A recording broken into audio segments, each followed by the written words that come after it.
double check on that. Let me make a note of that. The fourth regular meeting of the Medford City Council will come to order.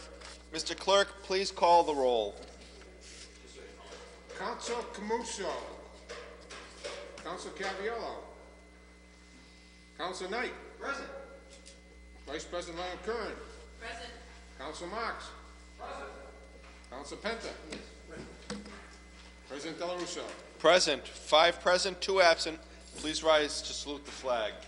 I pledge allegiance to the flag of the United States of America and to the republic for which it stands, one nation, under God, indivisible, with liberty and justice for all. Just for the knowledge of those here present, both councilors who are present tonight called to inform me of their absence.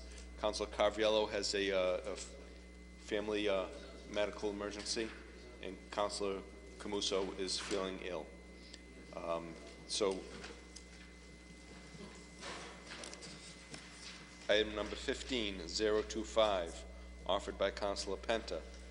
Be it resolved that pursuant to Council Resolution 14472 of May 20th, 2014, presented by the Mayor, allowing him to negotiate up to a 10-year parking contract is passed and voted upon by the City Council, inclusive of Councilor Penta's amendment exactly stating that the Council meet before the signing so that we have a complete understanding so as amended that having the Mayor, whoever the vendor might be, to present themselves before the Council before the finalization of the contract, unquote. The Council voted 7-0 approval as amended. And since many Medford business owners and Medford citizenry never had an open public opportunity for input, discussions, concerns on this implementation, option alternatives, and since the Council never met pursuant to Council Resolution 14472 as amended before the finalization of the contract, therefore now to clarify any individual councilor or City Council position, be it further resolved that the Medford City Council take an official position as to whether they support Mayor McGlynn's October 17, 2014 signed contract for a pay-to-park kiosk revenue enhancement program with the Republic Company from Tennessee. Councilor Penta. Mr. President, this has really been a tough week, as we all know, between the snow and everything else. Councilor, if I could, we have 2 council members absent, and this item is rather important. I'm wondering that if it would be best for us to table it before we have any discussion on it or vote on it, since it is a rather grave subject under whose orderliness for our consideration I have doubts. So I'd appreciate it if you'd lay it on the table for a week so that well, I was leaning to that. I was just making a preemptory comment. Thank you. I see the chief here tonight. Chief? Is he here? Yeah. Okay. No. I have no, Chief, this is my resolution, as you know, that it's on the agenda for this evening. But in no way do I want that to interfere with any comments that you might be having as it relates to the pay-to-parking program. So, okay. All right. So with that being said, I have no problem laying it on the table. You want to wait for Councilor Carviello, because I really don't know when Councilor Camuso is coming back, how serious he is, sick or what. We'll lay it on the table for the rest of the until meeting? we have all 7 councilors present. Okay. So on the motion of Councilor Penta that this item be tabled, all those in favor, all those opposed, items tabled. 15-027. Councilor Longo-Kern for suspension of the rules. Councilor? Take paper 15-026. Paper 15-026. Is this the Request for expenditure from Law Department claims over on the motion for 1,000. suspension to take item out of order on Councilor Longo-Kern? All those in favor? All those opposed? Item number 15-026. Request for expenditure from Law Department claims over $1,000. Account number 10-151-5762 to the President and members of the Honorable Medford City Council, January 23rd, 2015. From Mayor Michael J. McGlynn, claimant name Nancy J. Avalone versus City of Medford. Date of accident, November 7, 2014. Date of settlement, January 23, 2015. Date of trial result, not applicable. Amount of request, $5,000. Claimant's attorney, Santo J. Aruma, Esquire. Description of alleged claim. The claimant, Nancy J. Avalone, 9 Seabourn Place, Lexington, Mass. 02420, seeks compensation for injuries suffered as a result of a sidewalk defect, namely a sinkhole located on Governor's Avenue near the corner of High Street in Medford, Massachusetts. Her injury occurred on November 7, 2014. As a result of her fall, she sustained a fracture of her right lateral tibia plateau, requiring hospitalization. She received immediate emergency treatment at Lawrence Memorial Hospital, as well as physical therapy at Newton Wellesley Hospital. Her medical bills were in excess of $7,747. The necessary releases have been obtained from the claimant. The alleged defect was repaired after the accident. Breakdown of the amount requested: medical costs $7,747.75, lost wages 0, property damage 0, others 0. Total settlement of $5,000. Representative from the Office of the City Solicitor is here. Chair awaits a motion. Move for approval, Mr. President. On the motion of Councilor Knight for approval, where this is a matter of this amount of money, we require a roll call vote. Mr. Clerk, please call the roll. Before the roll is called, Councilor Marks. Mr. President, this particular area where the injury occurred is a high traveled area. It's the corner of High Street and Governor's Ave. So I would ask that DPW be on notification, if they're not already, about this particular sinkhole, and that something immediately be done at that site. If I could, do you have any information for us on that matter? Mr. President, if I may. Councilor Knight. At the bottom of the paper submitted by the Mayor's office, the alleged defect has been repaired after the accident, pursuant to the paper that's before us. It doesn't give the date, though. Okay. Do you have the date? Well, it looks like the date of accident was 11/7/14, and it looks like the alleged defect was repaired after the accident. That's what the paper says. We'll allow the Assistant Solicitor of the City to answer the question. Madam. Thank you, Mr. President. Kimberly Scanlon, Assistant City Solicitor, 75 Ashcroft Road. And to answer your question, Councilor, I believe it was after a week after, a week later, after November 7th when the incident occurred. I can, however, if it would please the council, check and get an exact date and get back to you.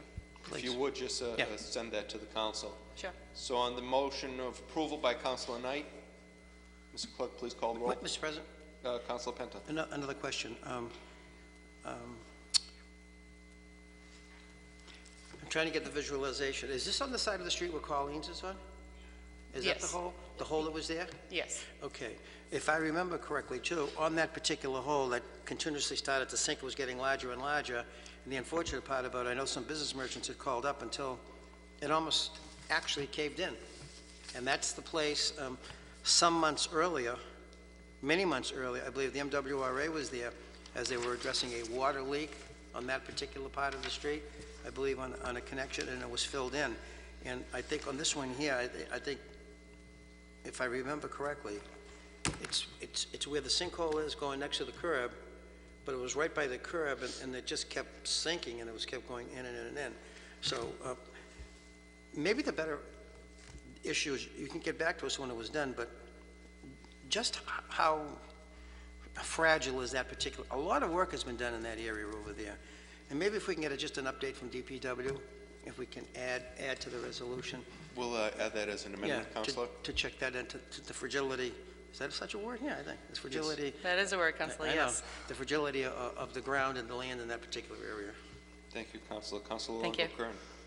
Thank you, President Del Russo. Just on a B paper, we could also discuss with the Department of Public Works the sinkhole in front of Anthony's Liquor.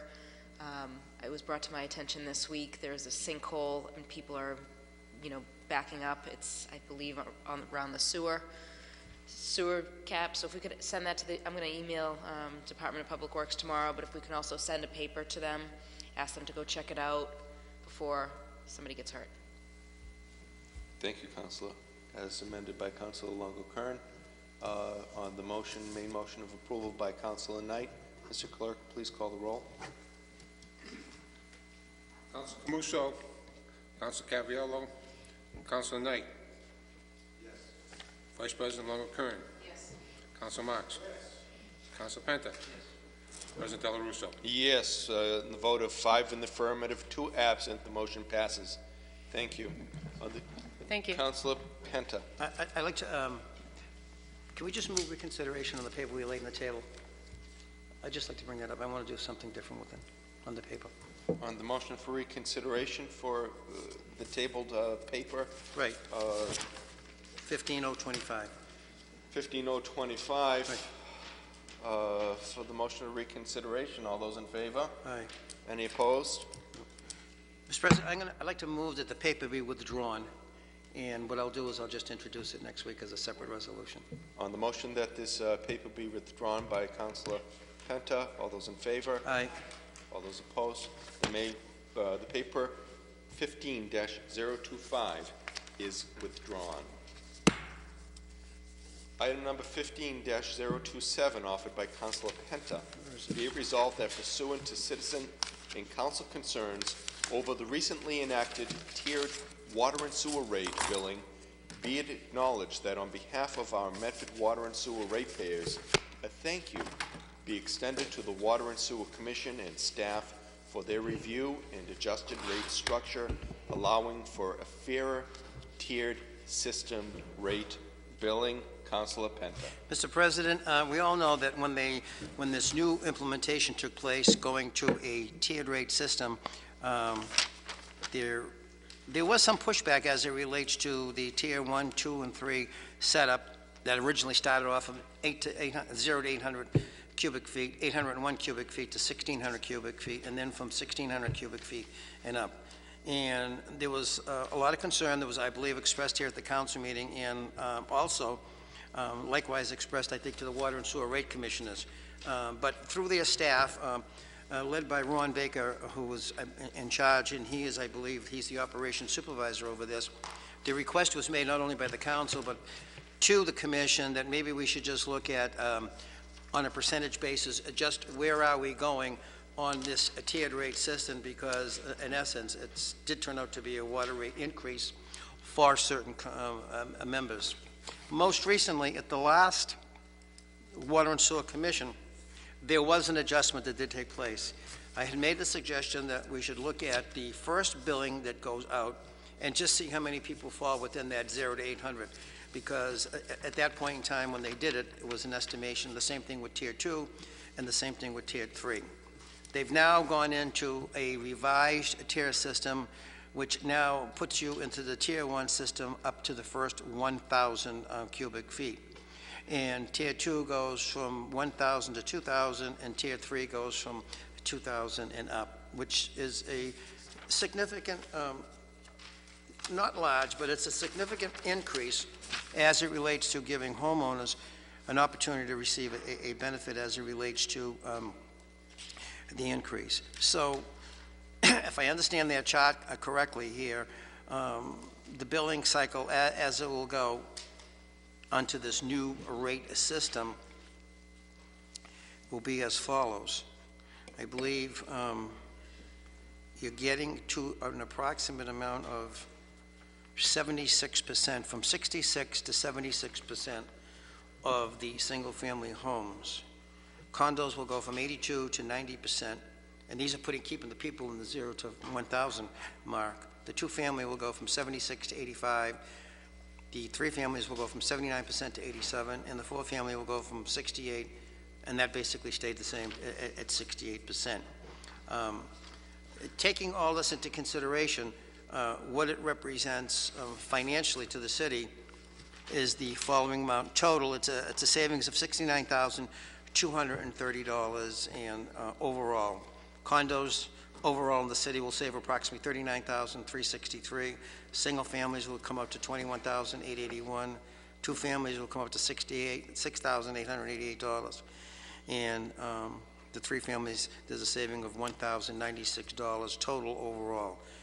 With that being said, the opportunity is now increased for more savings. I believe, if I understand all of this correctly, that once you get to that 0 to 1,000 mark, you go to 1,001, you'll only be charged the difference between 1,000 and 1,001 if you fall into that second tier system. And it would be the same argument going forward from the 1 to the 2 and the 2 and the 2 and that's up. I want to thank Mr. Baker in particular and his working crew, the board for recognizing the fact that we need a little bit more equity in this water and sewer rate structure, since in fact it's an $8.5 million surplus sitting over there, and since in fact the mayor has yet to present anything to us that talks about a water and sewer street construction or water and sewer improvements in this community. And as the law writes itself, it basically says it either has to go to that type of a component, a water and sewer street reconstruction or water and sewer reconstruction, or the money has to go back to the ratepayers. So I would hope that this is probably somewhat of a first step at looking at where we're going with this excess money that we have. Also, with the tiered system that the council on numerous occasions had spoken to about, and now we'll have an opportunity to see by increasing from 800 to 1,000 and from 1,600 to 2,000, the max on both, that's 200 cubic feet in the water, it's 400 cubic feet on the tier 2, which is the commercial rate, and above that, it's everyone else that uses it. It's a high volume group and density. I think it's a good start, and once we get those adjustments recalculated, we'll have a better idea as to where we're going. But as it stands right now, I believe this will take effect, if I understand this, it's the next billing cycle, not the one that we just had. I believe it's the next billing cycle. So with that being said, I just thought they should be noticed out and taxpayers should be aware of it and people who did it should be recognized. Thank you for your efforts in this matter, Councilor. Sir, do you wish to speak on this matter? Yes. Please state your name and address for the record. Robert Capucci, 71 Evans Street. Thank you, President Senator. Del Russo. I'm a little bit confused because this council voted when the budget was being passed to amend the budget by some $600,000. That amendment was passed, but then His Honor the Mayor vetoed it, but he signed the amended budget. So how does that $600,000 figure into this tiered water rate? Councilor Penter, if you could, yes. Yep, I believe that's a separate entity, a separate issue as it relates to how the Water and Sewer Commission has now gotten into it. We did not have a tiered rate system at that point in time. The tiered rate system, I believe, came in October, November of this past year. As a result of that, and because of the pushback and the concerns from ratepayers and taxpayers, their initial tier 1, 2, and 3 systems had somewhat of a concern with people as to the charges. So listening to not only the council members and taxpayers, they bumped it up to 0 to 1,000 instead of 0 to 800. And the 1,000 now goes to 1 to 2,000 and 2,000 and plus coming up to be the max. There are representative percentages as it relates to your water bill that's coming forward. How and what the mayor is going to do relative to the 600,000 that the council cut out, we still haven't seen that and have no idea. And, you know, as we know, each and every year for the last 4 years, there's been $1 million surplus or thereabouts sitting in and that's how we're getting our free cash. So maybe that's how it's just going to peter itself out at the end of the year. I don't know. Well, if I may, I specifically returned to this podium and I asked the direct question, does this amendment mean, at the time, the MWRA wanted to raise our rates by 10%, but then after this whole debate and passing of the amendment for the 600,000 to come out, I returned and I asked specifically, and I believe it was the Honorable Michael Marks who said the answer to my question, which was, does this mean that nobody in Medford will see a water rate increase? And the answer was directly given to me, yes. Now you're saying that under this tiered rate, some people are actually, and some businesses are actually going to see somewhat of an increase? Let's go.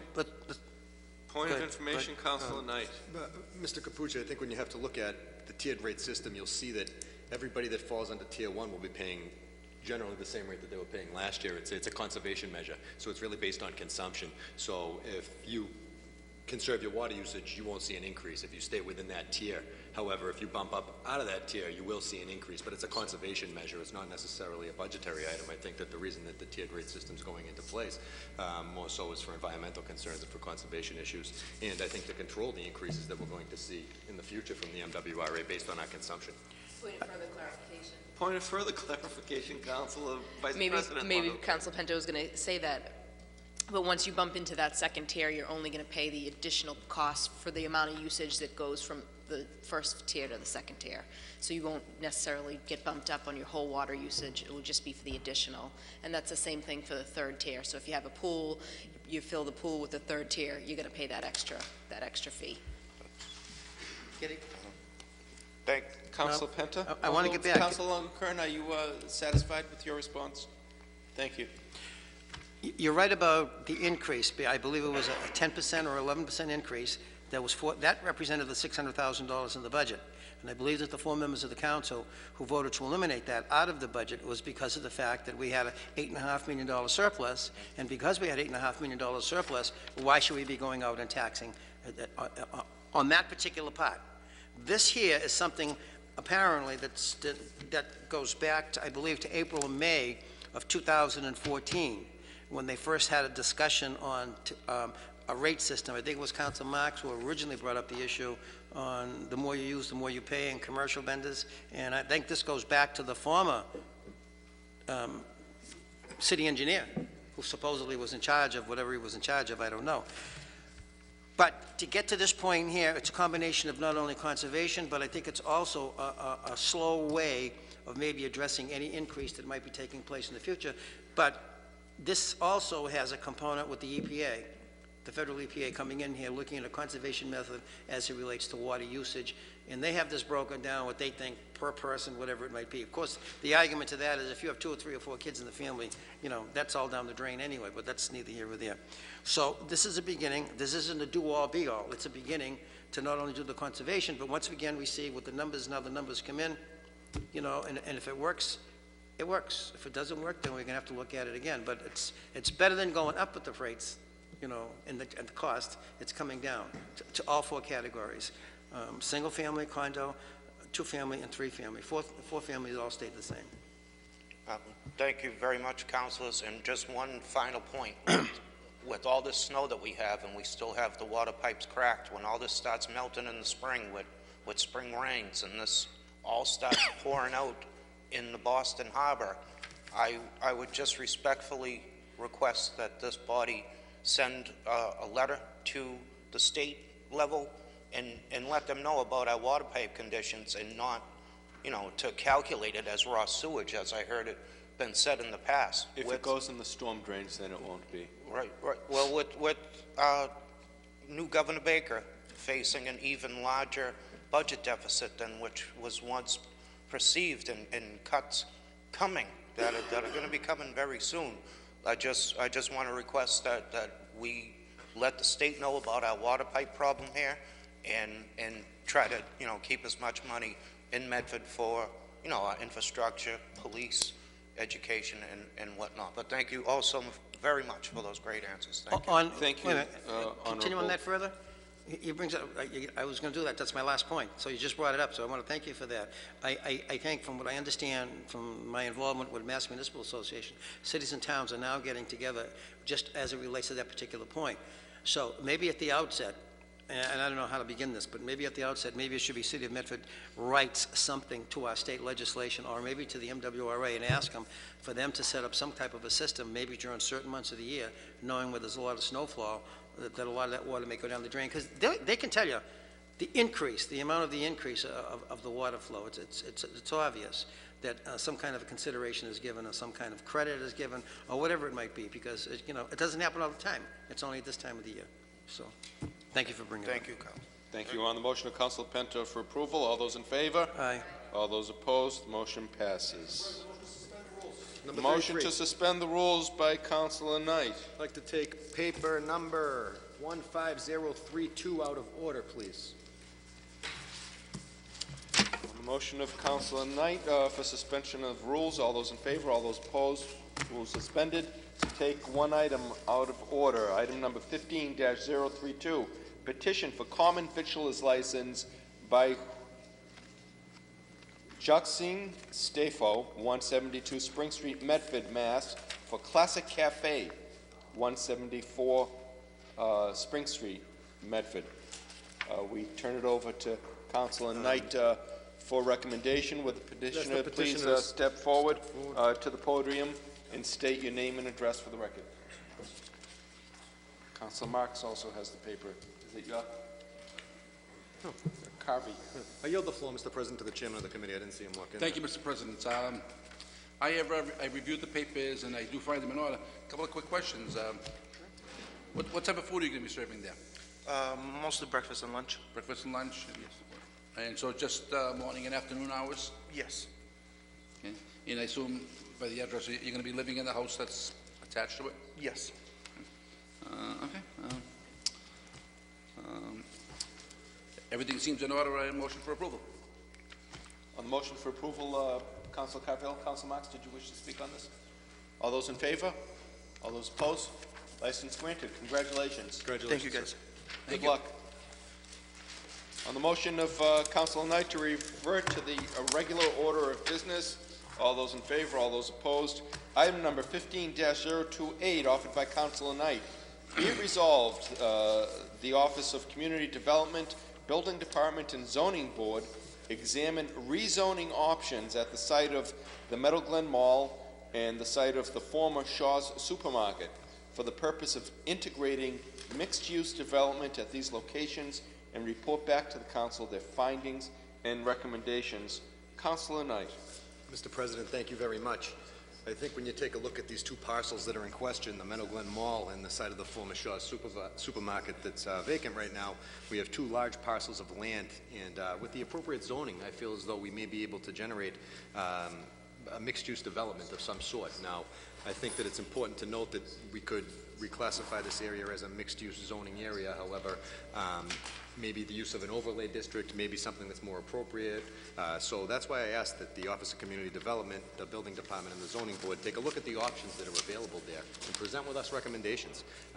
You know, when I drive down Route 16 and I think about the pending construction that's going to happen, I think about Stations Landing, I think about Assembly Row, I think about the Meadow Glen Mall that we drive past so that we can get to those places. And I think with a little bit of effort and a little bit of hard work, Mr. President, I think we might be able to come up with a zoning recommendation for that area that will result in a great turnaround. I think that, you know, when you look at Locust Street and you look at Meadow Glen Mall and you look at the Shaw's site, you know, you can have a great vision there of mixed-use development with small commercial, light industrial. There's a number of housing that's going on there, and I think that it's important also to think about the zoning overlay district, because we have existing businesses that are there that we don't want to displace, Mr. President. So I bring this resolution forward seeking the guidance and input of these three departments. I've had a number of conversations with our Director of Community Development, who I feel as though does a wonderful job, Mr. President. And in my conversations with her, you know, we've kicked around a number of different ideas, but I think this is something that's going to take the community as a whole to really come up with and see what their vision is and see what they want to live with, Mr. President. So, you know, I'd like to see a little bit of deliberation on this. I'd like to see a little bit of participation and civic involvement from the residents in the community to paint a picture and come up with some sort of development or some sort of vision that they have for the area for mixed-use development, Mr. President. So I'd ask that my colleagues support this resolution and await the findings of the Building Department, Office of Community Development, and Zoning Board, should they be willing to support this. Thank you for your foresight and your vision in this matter. On the motion of Councilor Knight for approval, all those in favor? All those opposed?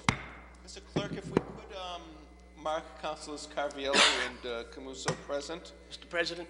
Councilor Camuso, I'm glad you're feeling well. Thank you. I'd just like to say I'm glad I came down this evening with 101 temperature, but with the wisecrack that Councilor Penta wanted to say about me being sick, so I just wanted to come down. You weren't sure when I was coming back and all this. Yeah. Yes, there was. We'll put the paper on hold for Councilor Carviallo, but we don't know when Councilor Camuso's coming back.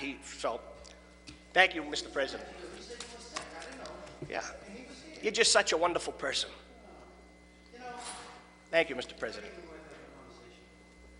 Thank you, Councilor Camuso. Item number 15-029, offered by Councilor Knight. Be it resolved that the Medford City Council congratulate John McGonigal on his receipt of the Massachusetts Baseball Coaches Association's Assistant Coach of the Year Award. Be it further resolved that the Medford City Council congratulate Lonnie Hilson Sr. on his receipt of the Massachusetts Baseball Coaches Association's Community Service Award. Be it further resolved that these individuals be invited to appear before the Medford City Council to receive official commendation recognizing their achievement. Councilor Knight. Mr. President, thank you very much. Just 2 short weeks ago, Mr. McGonigal, our assistant coach of the Medford High School Mustang boys baseball team, was presented with the Massachusetts Baseball Coaches Association Assistant Coach of the Year Award. This is a very prestigious award, and I don't think it should go without recognition.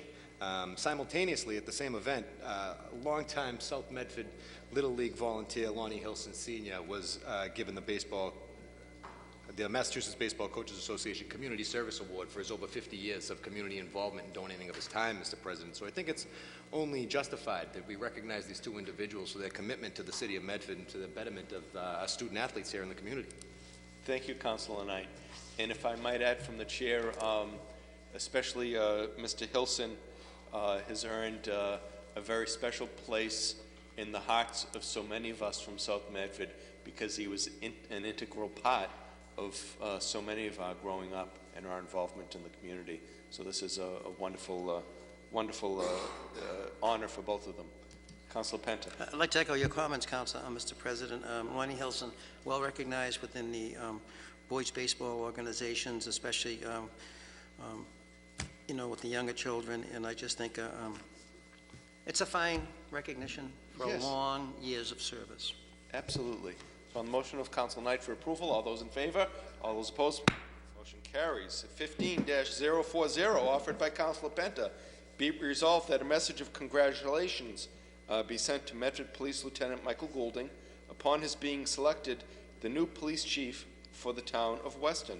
Councilor Penta. Mr. President, Lieutenant Goulding, Michael Goulding, is a fine young man. He's had many wonderful years here in the Medford Police Department, and I know our chief, who's here right now tonight, is sorry to see him go, but I think he's happy to know he's been able to be elevated to a like comparison to him being a chief of another nice community, and I just think it's nice to recognize one of our own achieving this type of a station in their life. And last night, the town of Weston Board of Selectmen voted him in unanimously, so I just think it would be proper just to make a public recognition. That's awesome, and he's a good man. Yes. Councilor Knight. Mr. President, Chief Sackos here. I think it might be appropriate Chief Sackos say a few words on behalf of Mr. Goulding. If you could. Good evening, everyone. My name is Leo Sacco, police chief here in the city of Medford. I live at 227 Elm Street in Medford. And you're absolutely right. He's a great guy, very deserving of the job. Tremendous loss for the city of Medford, for the police department, and a tremendous loss for me. He's always been right there for me with questions and answers, and give him a task and it gets done.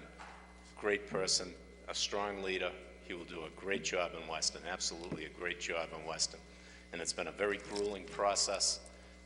There were somewhere around 85 candidates that were selected to go through the process, and for him to rise to the top, I think it's a great credit to him, his family, and to the city of Medford, because this is where he began in 1988. So 27 years later, he's going to become the chief of police in the town of Weston. Great opportunity and very well deserved. His whole career, he prepared himself for this. So it's nice that he was recognized. And he went up against a number of chiefs who had applied for that job that wanted to move from the community that they are in. And he won. He did very well in the assessment centers, his interviews, and his background speaks for itself, impeccable. Great family man, great family here in Medford, his own family, that the children that he's raising along with his wife. It's a happy time, it's a sad time. I'm very happy for him advancing, but it will be a tremendous loss for the Medford Police Department, for the city of Medford. But we're all very happy for him. He had a great mentor, too.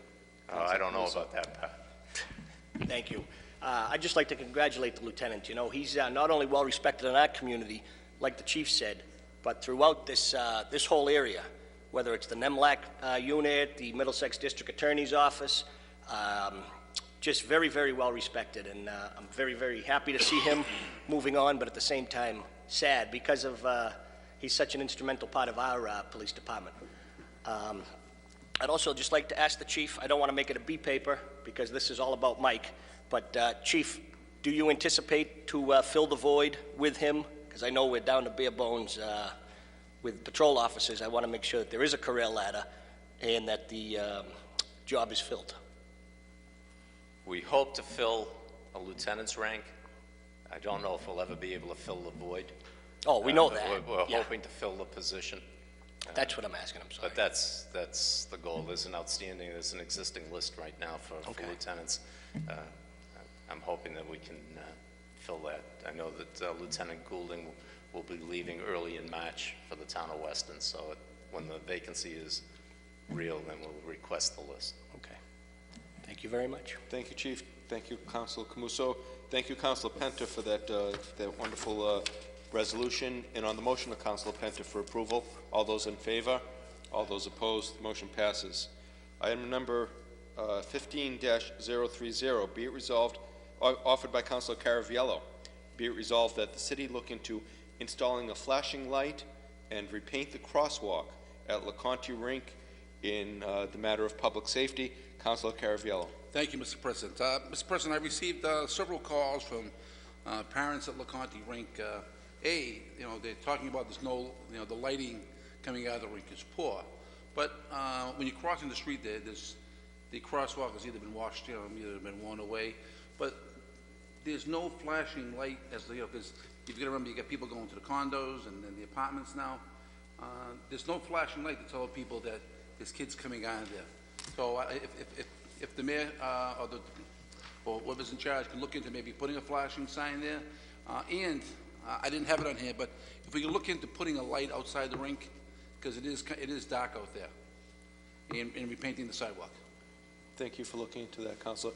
Could you just amend that, Mr. Clerk, that exterior lighting also be added at the rink site for the matter of public safety?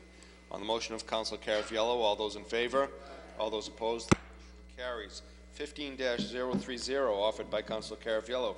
Be it resolved that the City Council discuss the ongoing problem at 56 Boynton Road and what can be done to address the problem. Councilor Caraviello. Mr. President, can I ask if this be tabled to next week? I know some people had come here to speak on this tonight, and when they thought I wasn't coming, if we could table this till next week, I'd appreciate it. On the motion of Caraviello, Councilor Caraviello, that item number 15-031 be tabled. All those in favor?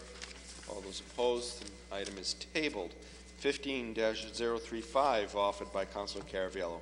Be it resolved that the council request from Hallmark Health an update on the proposed merger with Partners Health in light of the current statements made by Attorney General Maura Healey.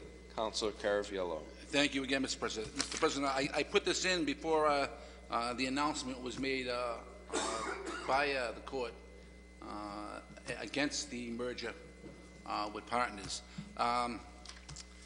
If possible, if the council could request someone from Partners to come here to address us and over what the next step is and what their plans are. Someone from Partners? Either Partners or Hallmark or both. Yes. Because I say that is an integral project. Then from what I understand, Mr. Sack resigned today. Is retiring today. So, and he's the president of Hallmark Health? Yes. So I say, if we could get some direction on where this is going with all the action over the last week. Like I say, because this is the hospital is a strong part of this community, and I think we need to know where it's going. Yes, because their whole concern around this was the future solvency of the hospital. So, yes. Mr. Clerk, if you could amend that that a representative of Hallmark Health address the council and update them on their next steps, given that the courts have ordered that the efforts be ceased. Councilor Penta. Thank you. I thank Councilor Caraviello. We had a discussion on this earlier this week as it relates to this. I think it would be equally as important to have somebody here from Maura Healey's office as well. This was a 48-page decision, and I think it would be, this council's been on top of this since day one. We've involved ourselves. We've had health partners, folks here.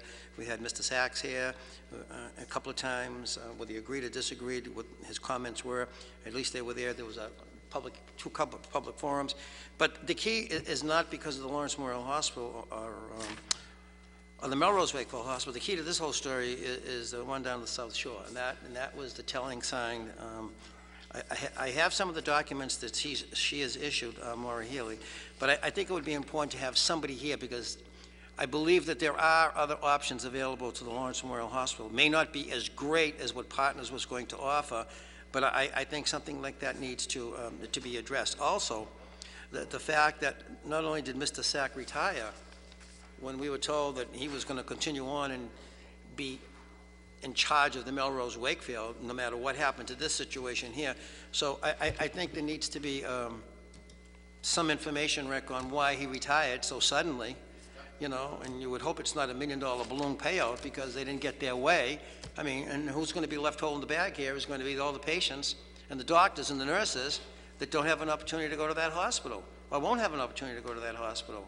And as we saw the amount of money that's being infused into the Melrose Wakefield Hospital, it's a pittance compared to what's taking place over here at the Lawrence Memorial. So unfortunately, I think we're at the tail end of the stick on this one here. But putting that aside, I think the other part of the story is I respectfully request that somebody from Maura Healy's office be here. And I think to have them all here at the same time to explain it would make sense. So amended by Councilor Penta that a representative from the Attorney General's office be present.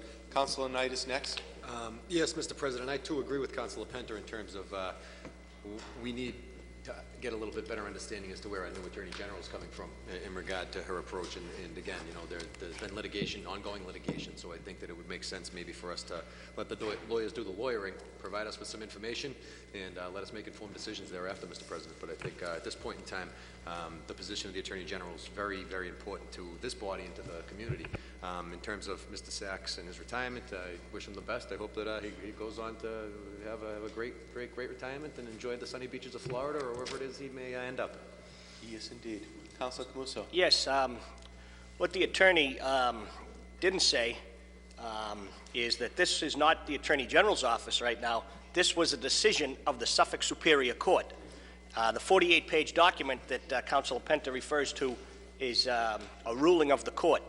So I think we should actually get that ruling first, have our city solicitor go over it, and quite honestly, in the press release from the Attorney General's office, it appeared that there might be some conversations going forward that Hallmark Health may be able to work out an arrangement, possibly if it's set aside from the 3 hospitals. And so I just think it's very, we have to be very clear. The Attorney General had made a comment, but her comments were prior to the decision of the Suffolk Superior Court judge. So if we could get that and send it to our legal counsel to look over, because as Councilor Caviello stated, this is something that's going to have a long-term detrimental effect on our community if that place was to shut down due to a merger not taking place. And that's jobs, that's a major piece of land in our community. So we have to be ahead of this, Mr. President. And if Hallmark Health, if Lawrence Memorial has to start negotiations with Beth Israel or someone else, then so be it. But we all know that the Leahy merged with Winchester most recently. So I think we have to worry about Lawrence Memorial Hospital and not so much the Hallmark Health on the South Shore, because the people in Melrose right now aren't concerned about Medford. So we have to urge Hallmark Health to look at any and all avenues to keep a hospital afloat here in our community. And as I said, whether it's the Beth Israel, whether it's Tufts Medical Center, and the Brigham and Women's, as we know, has the affiliation with the South Shore Hospital. The Mass General, which is the other part of Partners, was doing the affiliation out here. And in their political structure, the Mass General is sort of the king, has a little bit more at the table, I would say, in the boardroom than the Brigham and Women's does. So we got to just make sure that Lawrence Memorial Hospital is looked at, by Hallmark Health for any and all options that are out there. I think, as a community, we can't just say that we back that merger. We have to see what else, what other opportunities there are out there. So I'd like to get the city solicitor to look at the opinion and then ask Hallmark Health specifically if they have any plans for the Lawrence Memorial Hospital. Because quite honestly, I'm not concerned about Melrose. I'm not concerned about South Shore. And when you look at the elected officials that supported this merger and some that didn't, it appears it was all upon where programs were going within the hospital. The senators out of Lynn were against the merger because it would have affected the Lynn facility, would have got programs that they may not have wanted that would have been moved from Melrose Wakefield and things of that nature. So I think we have to look at the piece of the Lawrence Memorial Hospital and not Hallmark Health as a whole. Thank you, Councilor Camuso. So on the main motion by Councilor Caraviello, amended by Councilors Caraviello, Penta, and Camuso. Councilor Penta. Picking up on what Councilor Camuso just alluded to, the fact of the matter is that I believe it was Maura Healy, her position was integrated with a host of other hospitals, presidents and executives from other hospitals, who said that this competition would be devastating to them. It would put partners in such a position that they would have some kind of a control that would take years and years and years to overcome. Also, there was no proven fact that the rates would go down, as partners said that they would. And apparently the documents that were submitted by these other executives from these other hospitals were enough to tantalize, let's put it this way, Maura Healy to the point of saying, hey, I'm not going to do it. But also, she did indicate that if this went through, she was going to sue the judge because of the decision that she made, and she felt as a result of that. Now, whether you agree or disagree with Maura Healy and why she's doing what she did, I don't think we can answer that. I think we'll have a better understanding when all the parties are here and they can tell us what their reasoning is and what their reasoning isn't going to be. I think Lawrence is the low man on the totem pole, all of this. There was the South Shore Hospital first, then it's the Melrose Wakefield, and they're going to be taken care of, and it's us. But I believe that there is a game plan. I believe that there is a game plan. May not be as grandiose as they would have liked with partners coming on. In that 48-page, in the 48-page decision that the judge wrote, she did say that there was a belief that the rising cost would be an estimated $50 million a year because of this merger, and because of this merger, and the $50 million, and because of the opposition from other hospital executives and presidents, I believe that probably weighed pretty heavily on making the judge make the decision, or the judge making her decision after knowing what Maura Healy was going to do, if in fact she did pass it. So. Thank you for that, Councilor Marks. Thank you, Mr. President.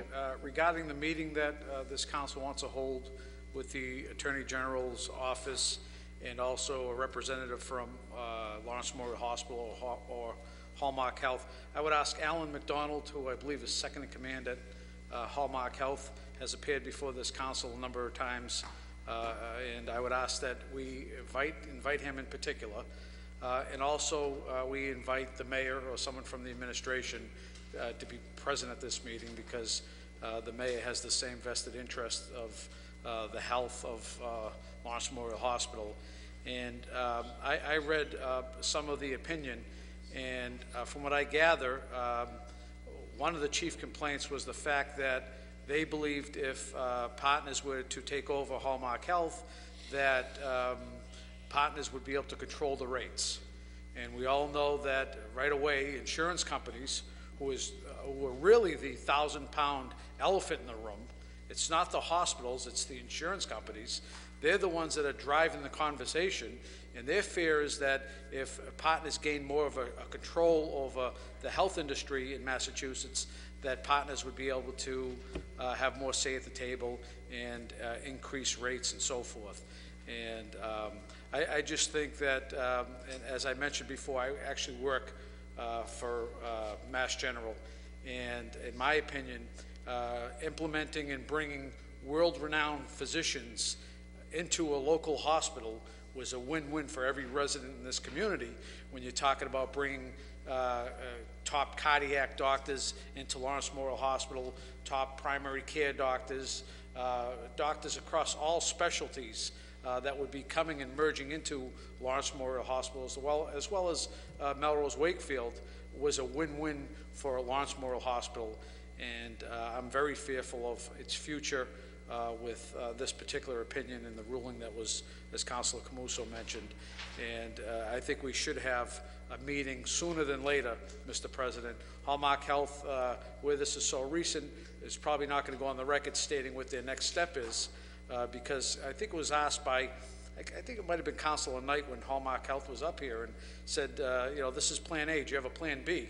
And Mr. President Sack from Hallmark Health said, no, we just have a Plan A. This is our plan. And where this is so recent, I'm not sure if they're going to share any information, but I think it's incumbent upon us as a council and also the administration to push back and find out what's going on with the hospital, because in my opinion, from hearing from President Sack, I'm not sure how much Lawrence Memorial or Hallmark as an organization can sustain their operations in the capacity they're doing currently. And that worries me for urgent care in our community, and things that many residents and seniors have become accustomed to may no longer be in their back doorstep. And that concerns me, Mr. President. So I would ask that this meeting, if not an emergency meeting, but something take place immediately regarding this. Thank you, Councilor Marks. So on the main motion of Councilor Caraviello, amended by Councilor Caraviello, Councilor Penta, Councilor Camuso, and Councilor Marks. All those in favor? All those opposed? Motion passes. Offered by Councilor Caraviello, 15-036. Be it resolved, the council request the building department to provide the status of the property on Salem Street that was destroyed in a fire several years ago. Councilor Caraviello. Thank you again, Mr. President. You know, a couple of weeks ago, we were discussing Haynes Square here, and you know, and this came up about the building that was destroyed by a fire, what, maybe 4, 5, 6 years ago, and it's laid vacant for all this time, and it's a blight to that square. And I'd like to know what our building department is doing to either resolve it, or because I know there's a time frame in which they have to rebuild something there.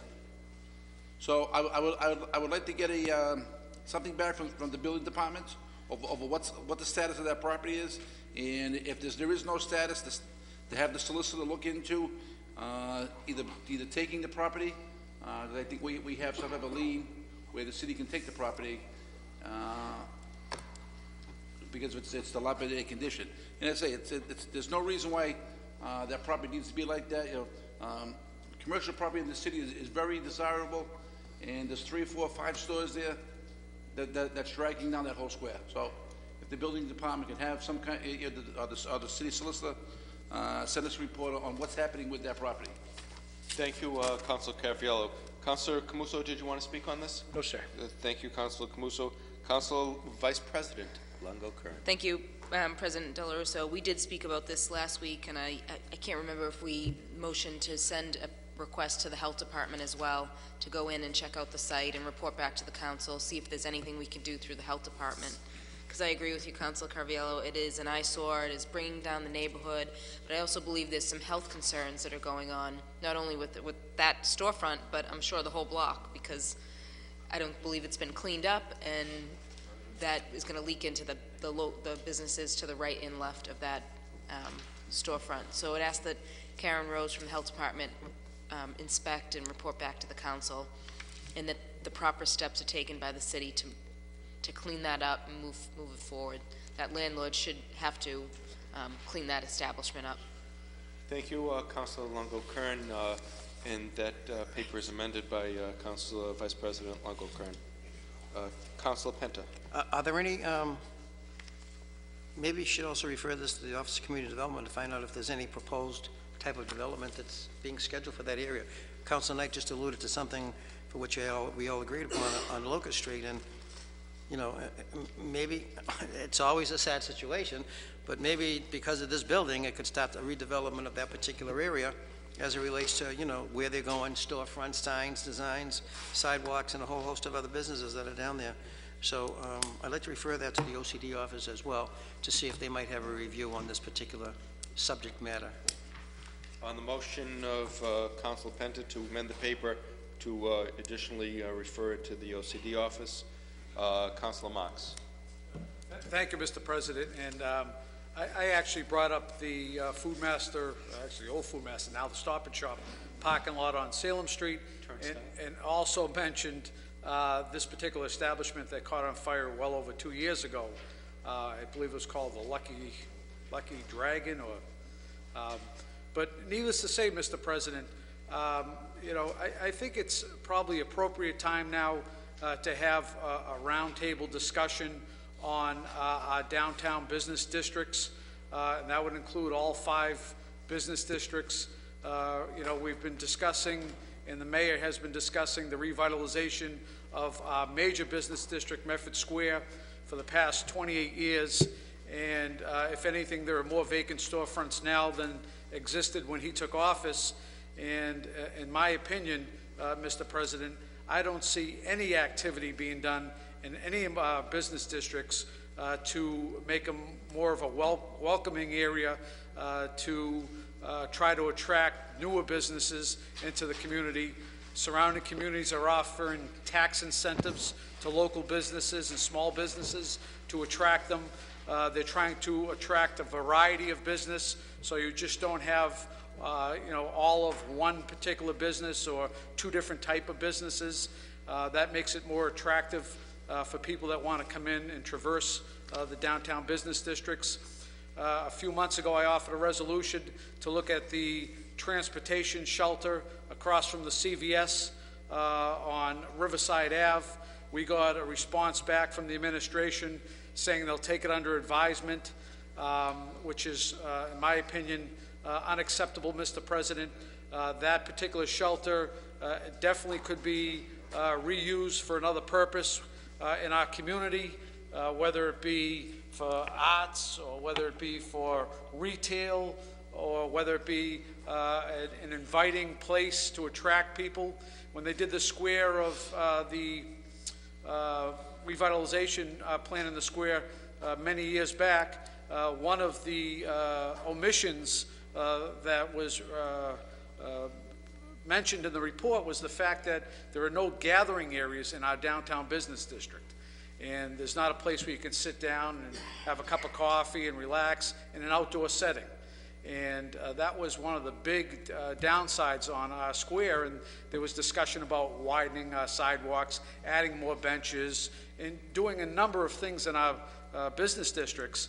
And I saw that particular reuse of that transportation shelter, which is crumbling right now. The roof is in need of a roof. The gutters are missing. The paint's peeling off the side. It's really not being used at all right now.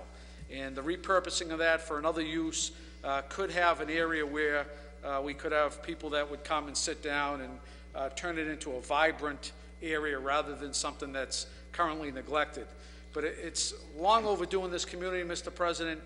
We need to sit down with this administration. The mayor controls the Office of Community Development, and in my opinion, you know, I don't want to be critical of anyone in particular, but in my opinion, that department is sorely understaffed and is not serving the purpose of a community development office like I see happening in other communities.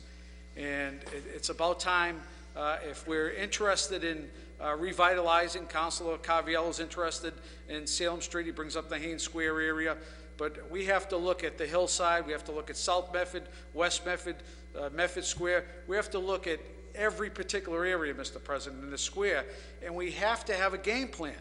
There is no, when we were talking about capital improvements a few years back, the one thing that was lacking was there was no vision. There was never a capital improvement plan established in this community, and we're seeing the same with our business districts. There is no plan to revitalize our squares.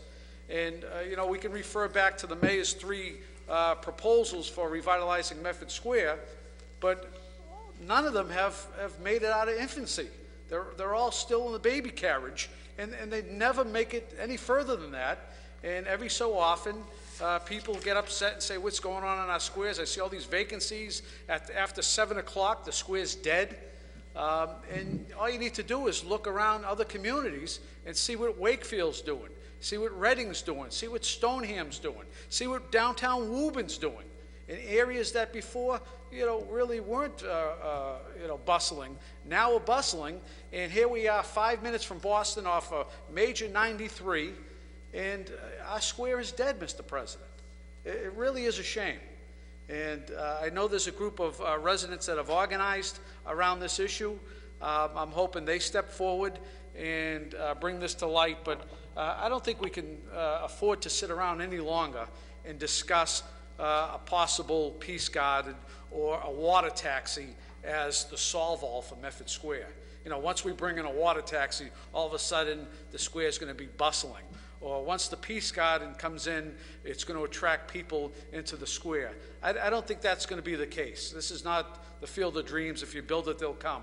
In my opinion, the city's going to have to step forward, do some legwork in the issue. It's not going to just happen. We have 3 large parcels of land in our downtown business district. Any other community would die to have that, Mr. President. We own the property. We don't have to go in by eminent domain. We don't have to do anything. That's our property. We can revitalize that on our own. And these parcels have been sitting there vacant for years and years and years. I just don't know what it's going to take, Mr. President. And I'm sorry for being long-winded, but this business districts in a community is the lifeline. We talk about different things that are a lifeline of a community. The downtown business districts are a lifeline. Your property value is directly related to how well the schools do and also the business community. And right now, our business community is not doing well, Mr. President.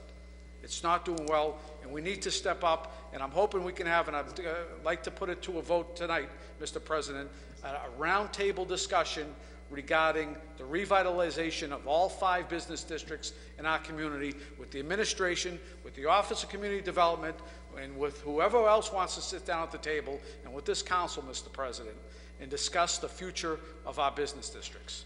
So I put that in the form of a motion, Mr. President.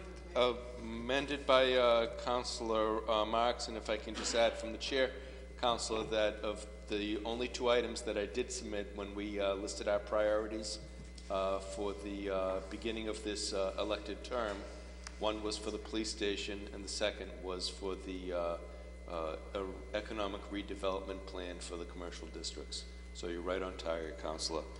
Point of information, Councilor Penta. Question, do you want these for all of them together, or do you want to do them independently? Because each square is different to each other.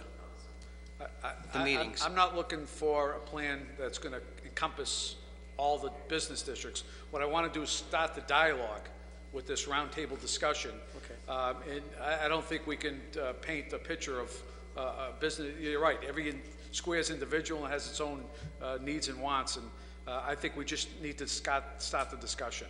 And I agree with the President that an economic development plan is a great start, but it has to be started somewhere, and I don't see it being done on the administration side. Thank you, Councilors. Councilor Knight. Thank you, Mr. President. Thank you very much, Councilor Marks, for initiating a discussion on Medford Square.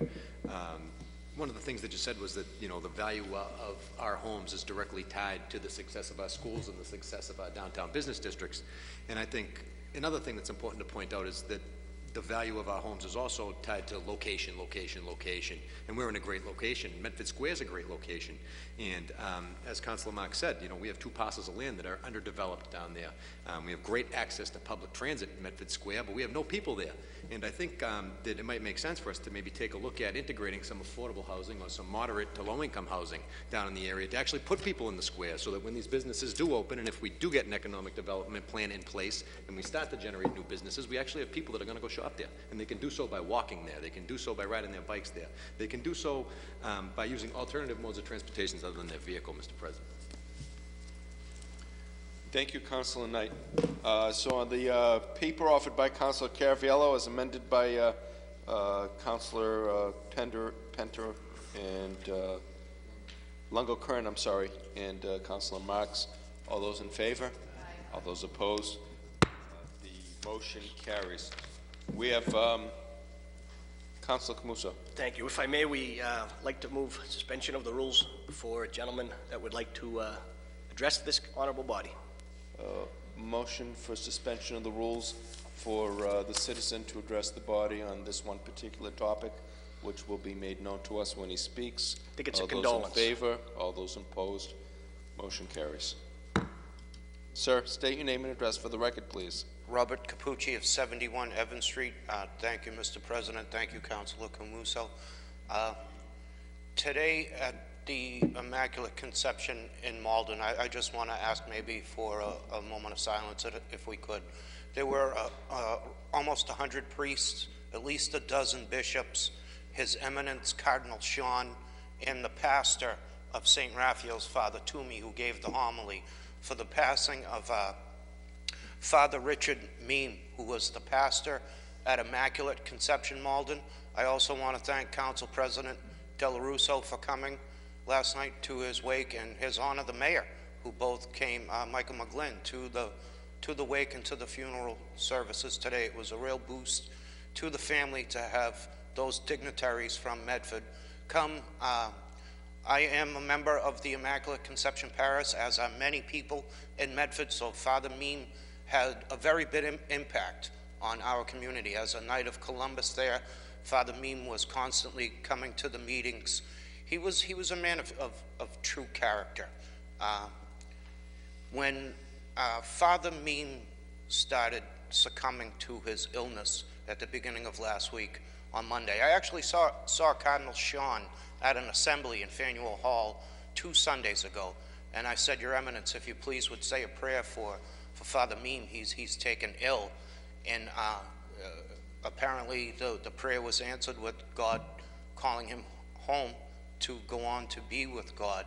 But the next day, when it was clear that Father Meem was unfortunately going to pass, Cardinal Sean, this is just a testament to Father Meem's character. Cardinal Sean went to visit him to inform him. I mean, his whole family around him. The man saw, all his friends. He knew people were very, very morose because a loving family member and a good friend was dying. Cardinal Sean informed him that his Holy Father, the Pope in Rome, had elevated Father Meem to Monsignor. And this is a true testament to his character. His response was, well, it's about time. And they all, I mean, is a man who immediately relieves the morosity of the situation for his family and friends. And it was just such a wonderful homily today by Father Toomey of St. Raphael's. And if I could please, I mean, a lot of folks in Medford would love probably to have just a brief moment of silence. And thank you so much, Councilor Camuso.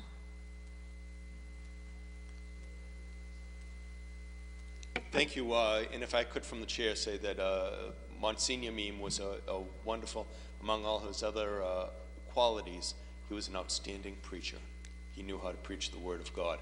We have 2 other condolences that we're going to mention. If I could just add 2 really quick, that our own city solicitor, Mark Rumley, who's the deacon of our parish too, was also very comforting and healing at a time of serious grief. And I want to thank him for his outstanding leader as a spiritual leader in my parish and church. Thank you.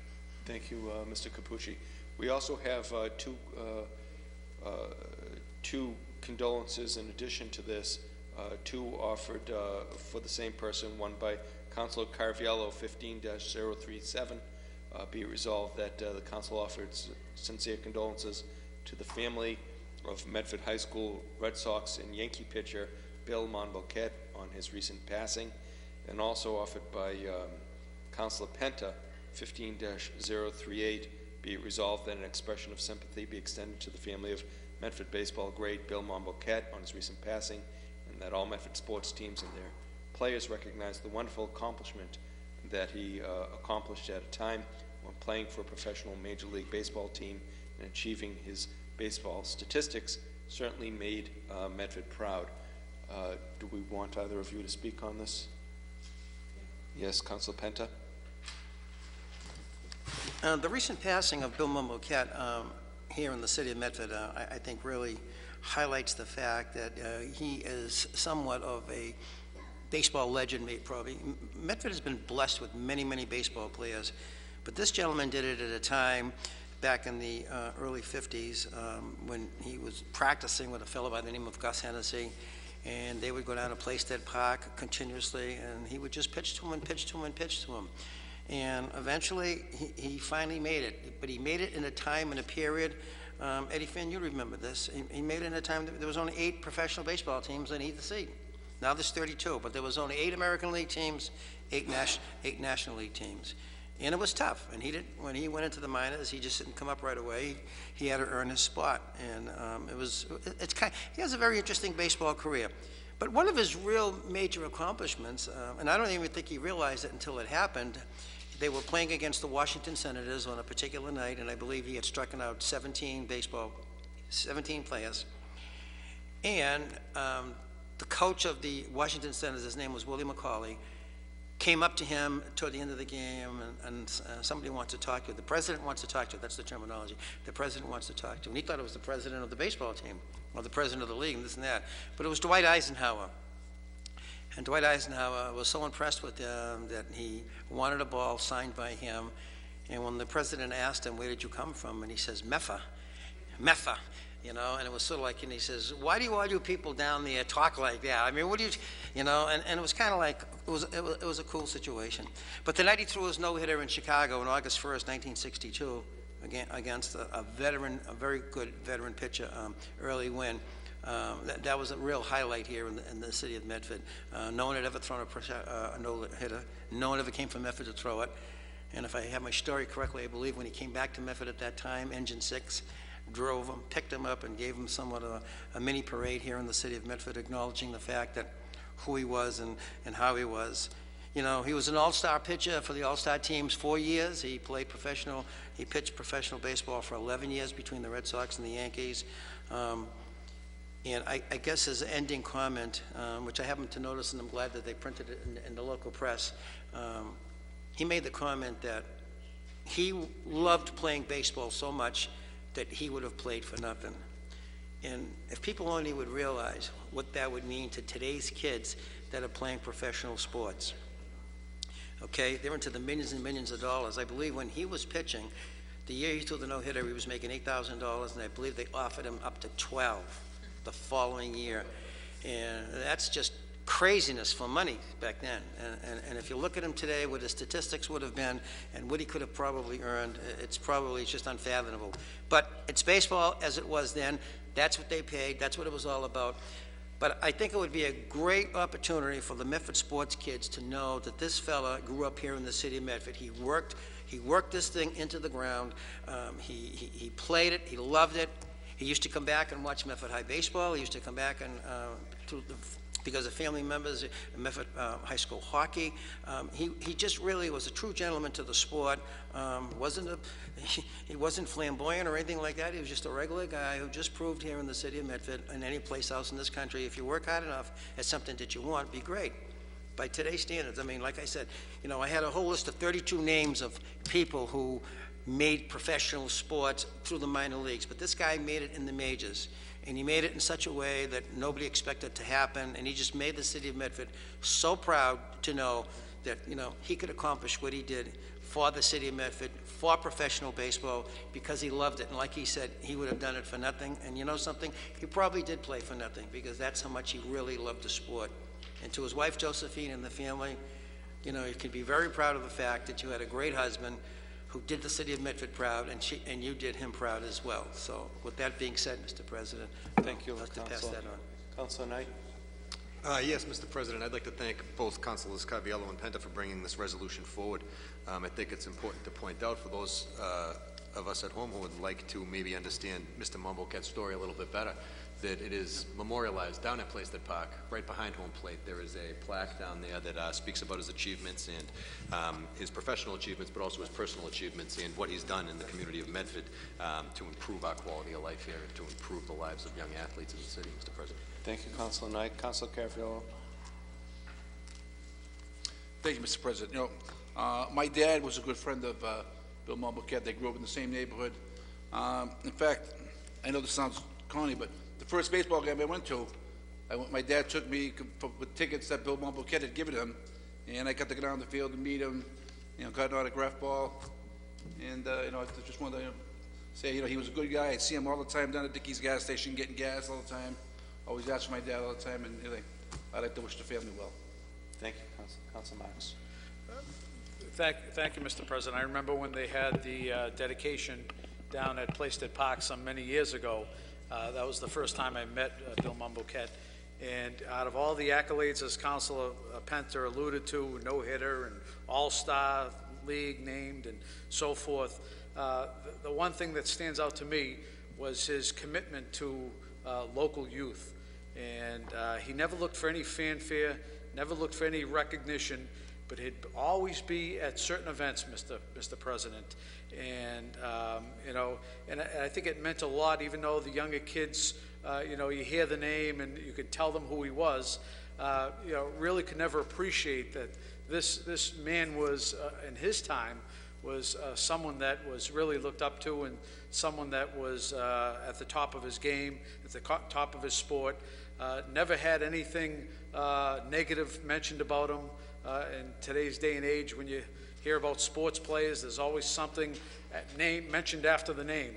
And with Bill Mumboquette, you never got that. As Councilor Penta mentioned and the other councilors, he was a stand-up gentleman, a family man, and again, gave so much back to a community that he loved so much.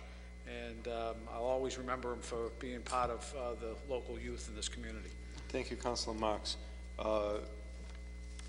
Next, offered by Councilor Penta, be it resolved that an expression of sympathy be extended to the family and friends of Stephen Brown on his recent passing. Councilor Penta. Brown was he was a real personal friend of mine. I worked with him for many years. Unfortunately, he passed away. He has a wonderful family. Sharon, Sam, Sawyer. And this is a tough one because sometimes when life pops up in front of you and things happen, sometimes you don't know what to say or how to react to it. He loved the outdoors. He was great with the kids. He was a coach. He was a great family man. And but for whatever the reason that God decided to say this is your time, so be it. But I would just like to let them know, and the Brown family, that their thoughts are at least with us. He was a good guy. He comes from a good family. His wife, Sharon, Sam, Sawyer. I don't know what to say, other than the fact that he, you know, was. It's one of these times in your life that something happens and you just can't explain it. And but I'm not going to try to explain it right now, other than saying I just wish their family well at this time. We all thank you. Councilor Camuso. Thank you, Mr. President. And Stephen was also a great personal friend of mine, just a great guy. And as we all know, his family goes back 50 years of public service, whether it was his dad, Frank, working for the Sheriff's Department back as a superintendent in the 1980s and the 70s, his mom, Roberta, who still works here part-time and does a fabulous job. His brother, Frankie, is also with the MBTA. Just a great, great, great family. And Stephen will be sorely missed around the baseball field and just around the community in general. Just always had a smile on his face, outstanding personality, and just a great family man. So I want to send my condolences as well. I apologize. He had 3 kids. I kept mentioning, I think I only said it 2. It's Sam, Sawyer, and Sharon. It's Sarah, Sam, and Sawyer. Wow. Sam, Sarah, and Sawyer. That's it. I'm sorry. Thank you. We have 2 more condolences given to us, both by Councilor Camuso. Be it resolved that the Medford City Council send its sincere condolences to the family of former Medford Recreation Department Director Frank Sonny Solito on his recent passing, and also be it resolved that the Medford City Council send its condolences to the family of Gene Irwin, who passed away recently. Councilor Camuso. If I may, many of us that enjoyed the Park League when we were kids, as Councilor Lungo was champion for it for many, many years. When we were kids, the director, well, I'm a couple years older than Councilor Lungo, but the director when I was a kid growing up was Mr. Solito. Just a great guy, and then I'd often spend time with him after, later in life. I'd be visiting my dad's grave up at Oak Grove Cemetery, and Mrs. Solito was right across the way at the in the little island there. And he was always up there, as we all know. Just a great guy, and another dedicated public servant here in our community that will be sorely missed. Mrs. Irwin, we all know Honorable Justice Irwin that passed away a few years ago. Another outstanding family here in our community. Anne Marie Callahan is still here in Medford with her loving husband Brian, and just a great family. And she passed away this past week as well. So if we could just keep them in our thoughts and prayers and send them a condolence on behalf of the Medford City Council. So if we could all stand for a moment of silence for all these people near and dear to Medford.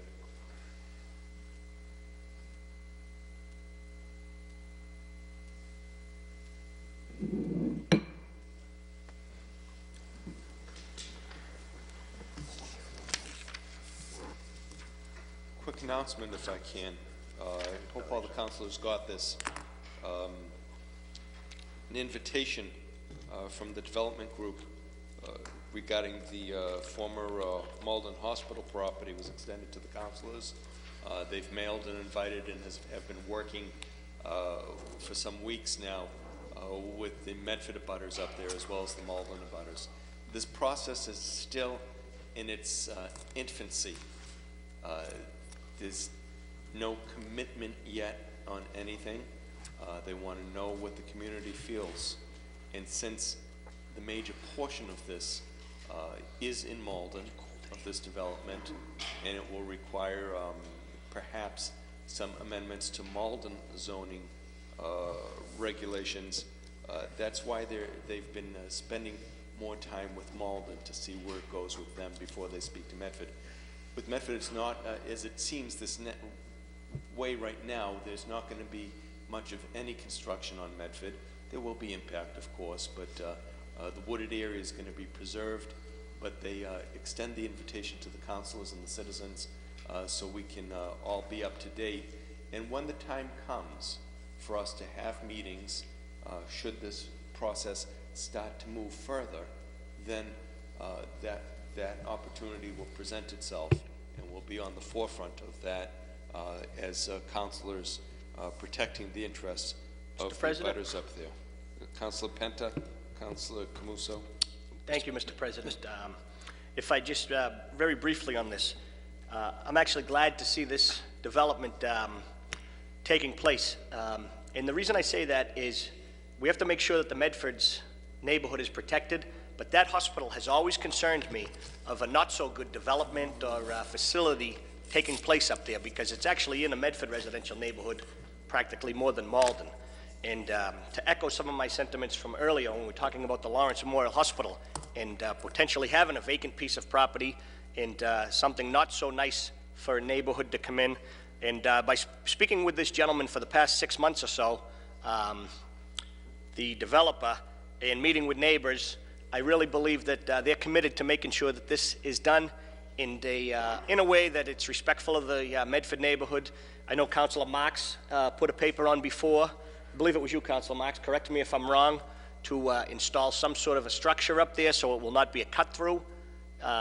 So this council has been proactive on this since it first started, but I also very much respect the development and where they do have to go in front of Malden before coming to Medford. It would be similar to us doing a development and the developer goes to Somerville before he has the time to come before the Medford City Council or the Medford Zoning Board. So if the zoning and stuff isn't approved over there, then this is going nowhere, and it's basically moot on the Medford portion. So, and just for the viewing public, I know the neighbors were very concerned, and there's a great group of neighbors right up there on Lund Road and that whole surrounding area that they legally have to be notified of any zoning changes, even if it's across city lines, if they're within the boundaries of what's called for by law. I specifically checked that out during a neighborhood meeting up there with our city solicitor. So anyone that thinks that the zoning laws don't apply because it's on the other side of the town or city border, that is incorrect. And so we will have a seat at the table at the appropriate time. And Council President Del Russo, I know you've been working on this very hard as well, as I was when I was sitting in your seat. So look forward to upcoming meetings. And thank you for keeping us abreast and getting the developer at the table. Camuso, because it was what you started that I picked up. Councilor Penta wanted to speak on this. Yeah, next. during the last snowstorm, not this one, the first one, that we were all snowbound in. We're in a perpetual snowstorm. Yeah, for yeah, the well, next the couple first day of the weeks. first storm, let's put it that way. I received a phone call from one of the president managing partners, and I had about a half-hour conversation with him. He indicated to me that they're going to have 5 houses on the Medford side. There are going to be 5 houses. And with those 5 houses, I always said, I don't care what you're doing in Malden, I'm more concerned of what's going to happen here in Medford, its effect, and how this is going to play out. He is concerned, he is aware of the fact that there is a concern because of the 5 houses. So I don't think, again, from my conversation, my take was I don't think there's been that much involvement between the city and him, other than the fact that they're having this meeting. Nothing is definitive, but at the same time, they are aware that these 5 houses, which are less than what the original amount was going to be. I believe it was I think it was 9, I think the original number was. 7, was it? 7, so it's down to 5, but there's. Some of them were half in Medford, half in Malden. Right, so as a result of that, he is aware of the fact that Medford has a game, a stake in this game, and is that tomorrow night? It's tomorrow night at 5:30. And what is the location of that? I can't. BB School. It's BB School in Malden. All right. So it's worth for the neighbors going. They've all been invited. Those within the 300-mile range, whatever, 300 yards, 300 feet, and we're warmly invited as well. And these people the developers are listening. So this isn't going to go far if they don't feel welcome. So they mature about it. Thank you for all of that. Councilor Marks, you wanted to speak on this? Just if I could, Mr. President. The last meeting that was held at the BB Junior High, the concerns I got from local residents was that the room was filled with 95% Malden residents, and the few Medford residents that took the time to go up, a lot of their issues were dismissed. That is a concern of mine, and when I brought up the issue back, I believe it was 2 months ago, I asked that the city administration take a lead role in this on notification, which residents weren't notified of the first meeting. They found out through just some local talk. And secondly, Mr. President, this council voted unanimously to put some type of barrier or arm on the Medford side of Lund Road, where the entrance is. And I don't think we got a response back. I don't remember receiving a response back. I know the chief was in support of making sure that that wasn't open to access traffic. Emergency vehicles, yes, but not as a cut-through for access traffic. So, I'd like to get a response back from the administration on that, Mr. President. And I also just read recently that the homes that were anticipated that were going to be on the Medford side are all gone now. There is no plans for homes on the Medford side at all. So I think that's a little different than what Councilor Penta just mentioned. I know we had a conversation as that gentleman reached out to all of us, but I just recently read that Medford is not going to have any building at all on our side, and they were going to honor the buffer, the wooded buffer along the property lines. So I just want to make sure that the city administration, I know they're having a meeting tomorrow night, but I want to make sure that the city administration is well represented there, because they're supposed to be representing the residents of this community. And 5:30 meeting might be tough for people to make it to, and we should know that there's someone fighting on our behalf, whether it's the community development director, the mayor himself, the building department, someone from the administration, or several people should be there, Mr. President, also. So I would have that as part of this motion, that I appreciate we were invited, but also the administration should be well represented. There's no motion before us, but we will send a communique to the city administration tomorrow morning, Mr. Clerk, expressing to them our desire that they represent the interests of the city of Medford at this meeting. And the barrier that we already voted on. We didn't get a response. And to remind them that we've voted on a barrier that is already there. There's a barrier on their property. There's a barrier on their property. Is it a cement barrier, Chief, or is it I think it's a cement barrier that's over there, but we were talking about, they can easily remove that cement barrier, and we didn't want the road to be used They're as... not even building yet. No, the barrier itself, that could be removed. They don't need approval from the city of Medford to remove their own barrier. And once that's removed, that remains an open access road, and we wanted to prohibit that from being an open access road by building our own barrier on our side. If you would amend that notification on behalf of Councilor Marks. Anything?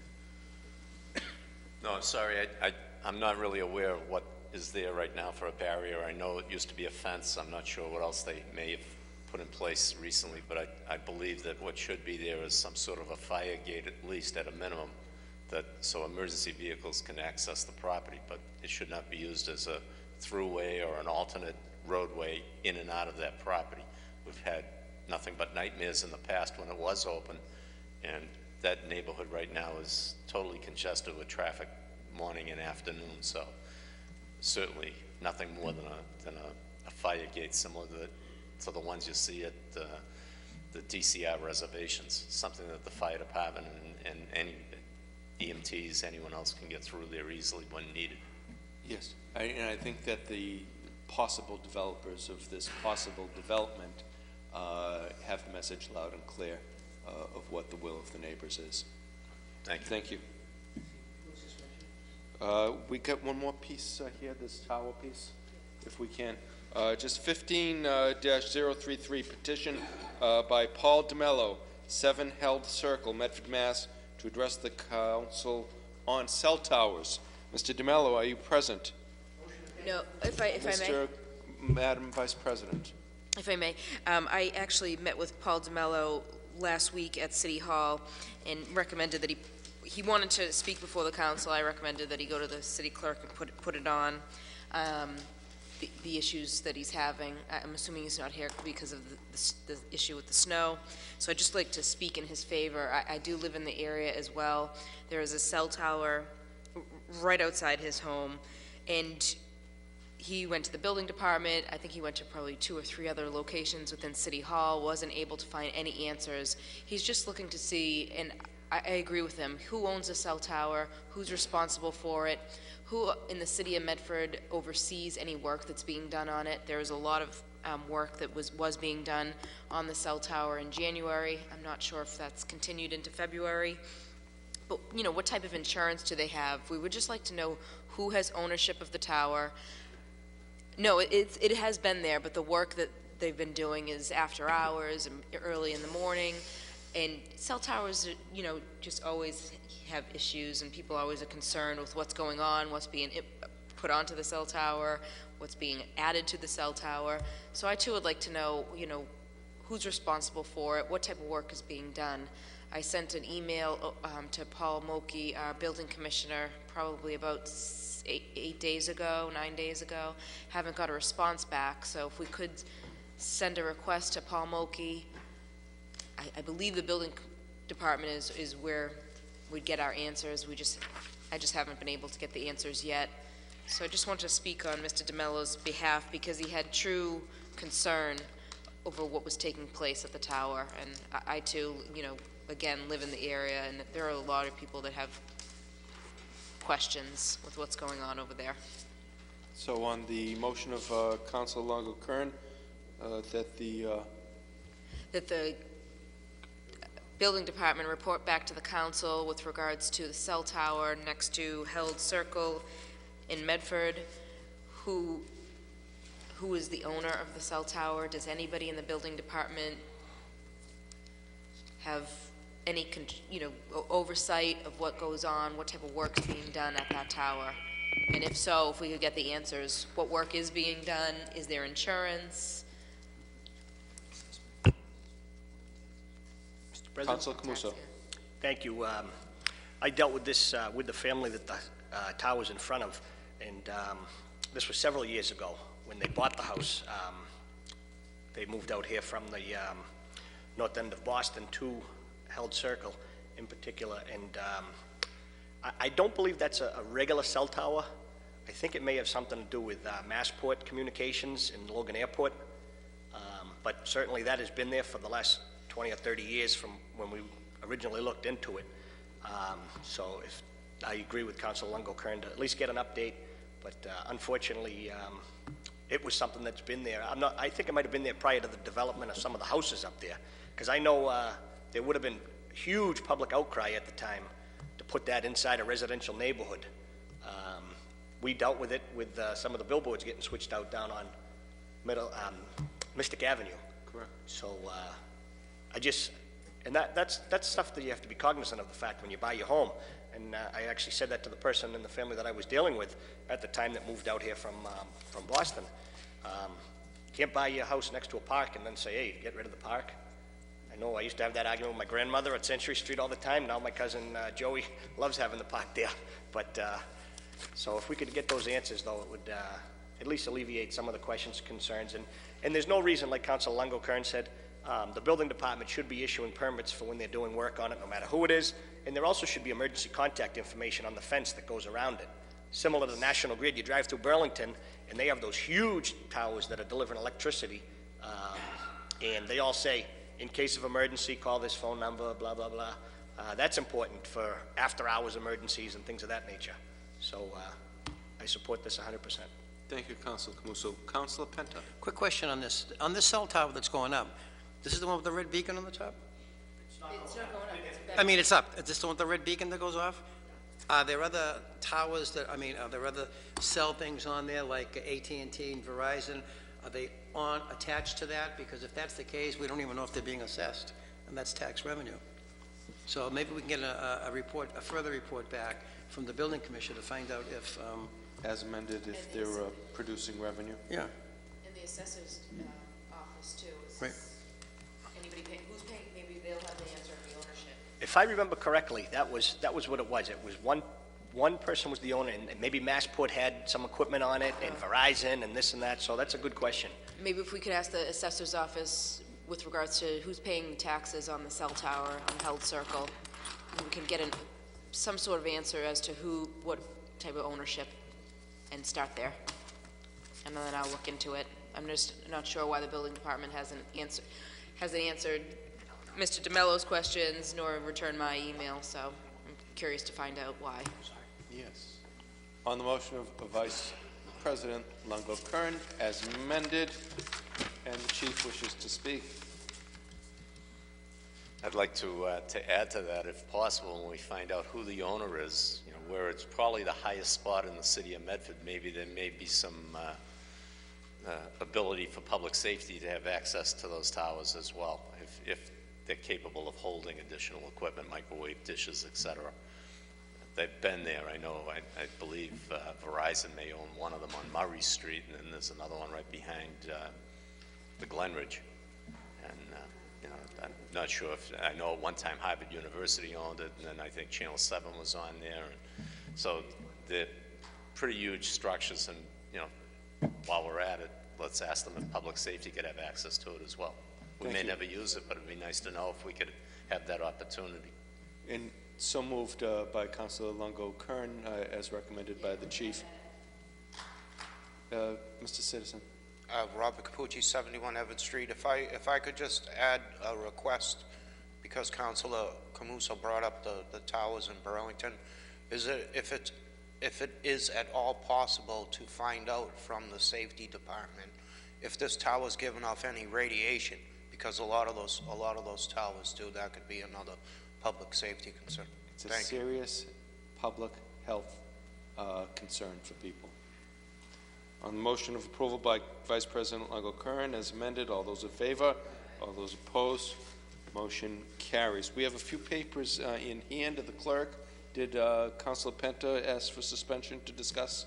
Allow the chief and the citizen to discuss updating us regarding the parking program. The parking, we received the snow, and everything else. communication to the Council President Del Russo and members of the City Council from Mayor Michael J. McGlynn, our parking program updates and responses to a number of the questions given to us.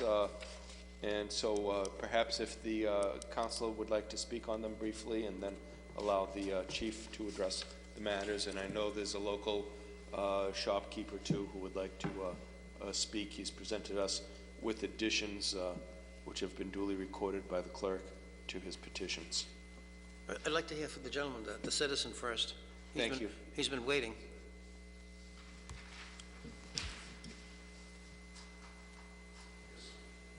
Good evening. Hello, Mr. President. I'm Jimmy Spirakis from Jimmy's Pizza. I bring some more pages for a lot of the residents and customers, and they're on agree with these mirrors.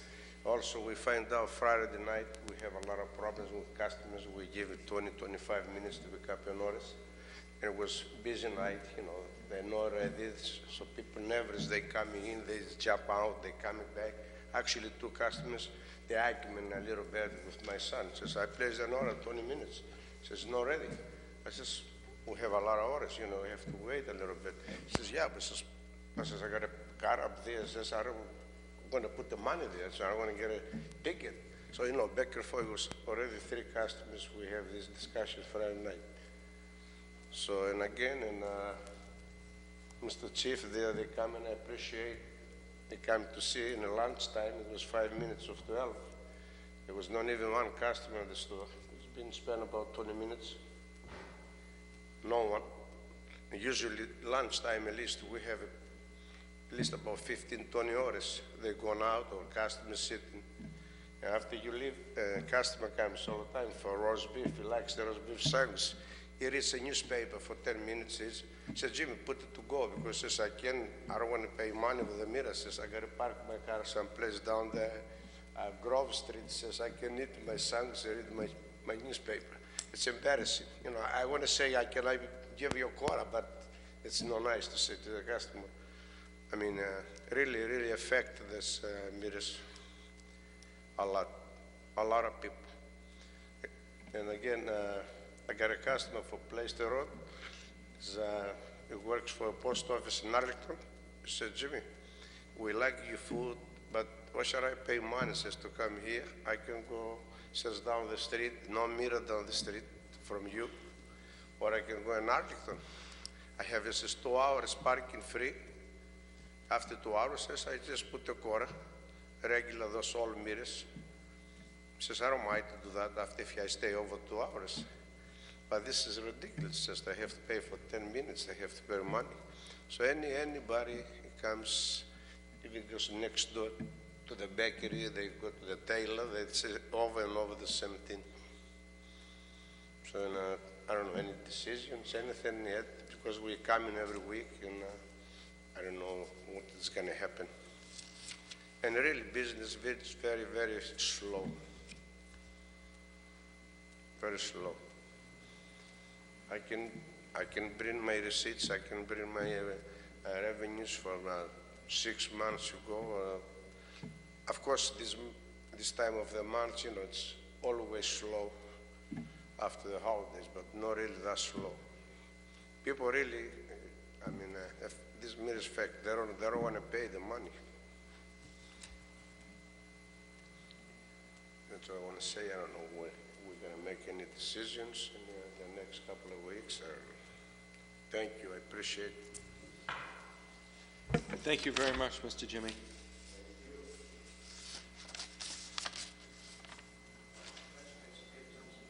You have the chief. Chief, Does the chief want to add anything to? We've received a written report. I just want to say, I mean, I've been here, and they said the mirrors, of course, they want to increase the revenue for city, and business also increase the revenue, because also, if you notice, the mills tax 7% in Medford, and 0.75 goes to the city. The mills tax, 6.25 goes to state, and 0.75 goes to, you know. So now also this is going to be, we're going to lose money also, because if customers goes to Winchester and we're going to go to Arlington. So it's, I don't know, nobody managed this also. Thank you, Jimmy. Councilor Knight. Yeah, Mr. President, I think that Mr. Spirakis makes a great point. When you look at you know, the money that we're bringing in on meals tax, that shows, you know, almost a direct correlation as to how well our businesses in downtown are doing. So I think it might make sense for us to get some numbers in terms of what we collected pre-parking enforcement, so that we can have something to compare them to at a later time, so we can have a benchmark as to what business was like before parking. And then maybe we can do a 90-day review we already have on file. We can take a look at a 90-day review and match those numbers up with the same time last year and see exactly what the impact is. Thank you. So be it resolved by Councilor Knight that the City Treasurer's Office inform the Council regarding corollary report 2014, 2015 to update us on tax revenue on meals tax income to the City of Medford. Does the Chief wish to speak to the Council? We were given a written report updating us, so I certainly don't expect you to read the report at us. Thank you, Mr. President. And I would hope that you wouldn't. I will not be doing that. The only issue that I wanted to present to the Council and let the public know that I did receive the official word from the City Solicitor, Mark Rumley, that the Traffic Commission, within its scope and powers and duties as a Traffic Commission, does have the power to set the time limit on the kiosks and you know, the metered enforcement. So we will have it on our agenda next Tuesday, February 10th, 2 p.m. To change the times instead of 7 a.m. to 7 p.m. to change it from 8 a.m. to 6 p.m. Mr. So Chief? with that, we will have that on our agenda to be voted on. Thank you, Chief. Councilor Penta? Chief, with all due respect to that decision that was made, the contract that was written on September 10th and then executed on October 7th, with only a change of one word, both explicitly have a time zone in there of 7 to 7. The RFP that went out was 7 to 7. The 3 bidders that came in was 7 to 7. That's a material change to the contract. Changing, I understand what you're saying. I'm going on the word of the City So, Solicitor. It's within our power to set that time I would think in limit. all fairness to the other bidders and the competitors, that they probably should be advised now that the City of Medford is changing, you know, because I don't even know if the city's opening themselves up to a lawsuit here, because I think if I was one of the other competitors, I'd be very concerned over this. That's an hour in the morning, an hour at night, 6 days a week. That's how many hours a week? It's 12 hours of enforcement. Okay, that's 12 hours that they're losing. That's 48 hours a month. 4 times, that's 4 months out of the week. You know, and if they were all had the same opportunity to bid the same way, okay. Making all these other changes, okay, I think you can live with that. But that's a material change. It's a huge change. But it's within the power of the Traffic Commission to make that change. But And they can do whatever they want. We don't need to notify the other bidders. They No. weren't told about additional parking that was provided on the streets that we ended up putting a commuter area on the upper end of Plaisted Road. That wasn't part of the spec at the time. So But that's not as much as a all material. the eyes are on this program. If those other bidders at the time want to take the city to task or, you know, go against Republic for this, then let them go at it. But the program is moving forward. We've had a few slow weeks now with the snow. So really this month, last month and this month really is not a good gauge. There hasn't been a lot of enforcement. Absolutely has not been. Well, they were out there today. They were not citing people. They were not citing people because the snow emergency is still in effect. They cannot cite. Then what are they out there for? They were shoveling some of the kiosks. You bring up a good point. I hope no city employee is helping to shovel out any of those kiosks. They are That's not to the best of my knowledge. That is a private company, a municipal workers' union, and that is absolutely against their... Well, I can tell you, based on the magnitude of the snowfall Yeah. and the amount of city workers that are involved in trying to clear the roads, they have absolutely no time to clear this kiosk. Absolutely no time. Chief, there's a couple, Mr. President, there's a couple of things I think that the taxpayers should be aware of as to what took place. I don't see anything wrong with reading them off and letting the people know what's going on, Mr. President. So if you don't want to read them, then I will read them. You have Chief. 7 minutes, Councilor Penta. No, this is too important an issue. Don't start with the minute thing. It's too important of an issue. council recommendations regarding 15022. It says meters must be shut off during non-enforcement time. The answer is that the meters will read no charge parking period after hours on Sundays and federal holidays.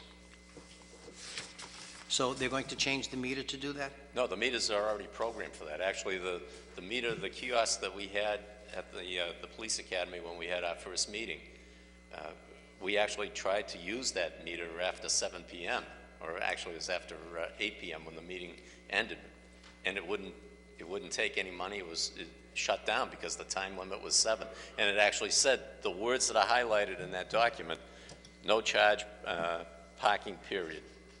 That's exactly what came up on the screen. Next one, it indicates that a 10-minute grace period be granted at the end of a time period. The answer is that per Republic Parking, there is generally a 5-minute grace period from the time the vehicle takes note of expiration to the issuance of a ticket. This is due to the driver having to park his vehicle and walk to the cited vehicle and input information for the ticket. Now, is this for kiosks or is this for signs? It would probably be for all of it, the kiosks and the signs. Well, I mean, how would you know? The fact of the matter is, they have to identify the violation first, and by the person could have been a violator. You could have already been in violation for 5 or 10 minutes at that point when they find it. Now they can't park. They have to park their vehicle and come back and do the whole street. They're not just picking out one individual vehicle. They're going to scan the whole street, then come back. So what we're told by Republic is that there's basically a minimum of a 5-minute built-in time grace period, without coming out and officially saying that there is a 5-minute or a 10-minute or anything like that. 2 points that we had spoken about before last time was having these kiosks in front of a residential apartment or a building. The one in West Medford, we had talked about putting it by the Brookline Bank, getting rid of the kiosks and putting a 30-minute sign period from here to corner, and taking the one out in front of the apartment building. The snow has put a delay on any of those right now, but, Okay. but That will take place? may be in the works as far as the one closest to the Brookline Bank, so it takes it a little further away from the apartment building. Right. The one that's already in front of that home, a little That's further up, gonna go. that will be moved. That's bagged, that's not to be used, it will be moved. You also have it on High Street here in Medford, right opposite the library. There's a kiosk in front of the apartment building. Makes no sense. There's a kiosk in front of the apartment building. You mean the condos, 100 high? Right. Well, they have a parking lot. The Pardon? people who park on High Street usually are business people in the square or people visiting a doctor's office. So it's not, I mean, that's a large condo complex that has a parking lot for its residents. Yeah, but it also, It's in the middle of the business district. So I don't think there's a problem with the kiosk where it's placed there. Because then, for that matter, we wouldn't be able to put a kiosk or a meter So then you're anyplace gonna because we have apartments above, further down on High Street, 22 and 30 High Street. so then you would be penalizing any doctor or any emergency control type of person or a visiting nurse or somebody who doesn't have an opportunity or right to park in the building down below, not knowing about it. So if they park in front of the building, they're going to get tagged and ticketed? We already said, though, that most of the visiting nurses, they have a placard or something that they place on their dashboard. I don't see it as a problem. I think that's a good spot for it. There's a lot of activity at 92 High Street, the Armory building at 84 High Street, the one that looks like the Armory building. So that kiosk is for that. I mean, we have one in front of the library. I mean, you know. You don't want to hear the story about the library right now, no. Well, you know, I guess the problem I'm having with this is we really have not had an opportunity to test this. You know, we're throwing stones at something that just, we haven't had an opportunity to let it run. We have not been able to do any kind of true enforcement for any extended period of time. I mean, things are out there, and we're saying before we even see how they're doing or what they're doing, we're saying let's move them. I'm saying, okay, they're there, let's see what they do, and let's field the complaints, and if they need to be moved, they be moved. But to move one from in front of 100 High Street, you're talking a lot of parking spaces. You're mentioning to me about that we're going to reduce the hours from 7 to 7 to 8 to 6. If we take the meters out of there, I'm not worried about them now making we're in money. violation of a contract provision. How do you Because we're figure saying that? there's going to be so many spaces. How do you figure that? Because we're going to say there's so many metered spaces. Yeah, but they should be done intelligently. Well, it goes back to what I said. I mean, we have across the city, and we've spoken about West Medford Square, the apartments above one of the businesses there. I mean, the fact of the matter is, we have apartments above business blocks everywhere. Well, how do you Payne Square, the same thing.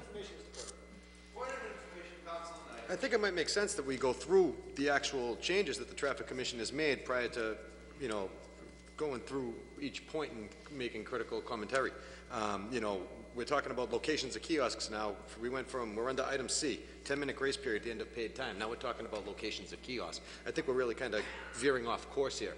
The purpose of the chief to come up here was to tell us what changes were made since the last meeting. So why don't we let the chief explain to us what the changes were made, and then after that we can present our questions. But maybe we can let him get through it so that it's a little bit cleaner and easier for people to understand. Point in that piece of advice, and it's most appropriate.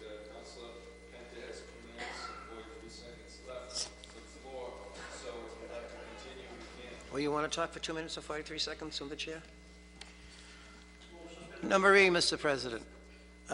Tickets issued on January 15th and 16th to be waived.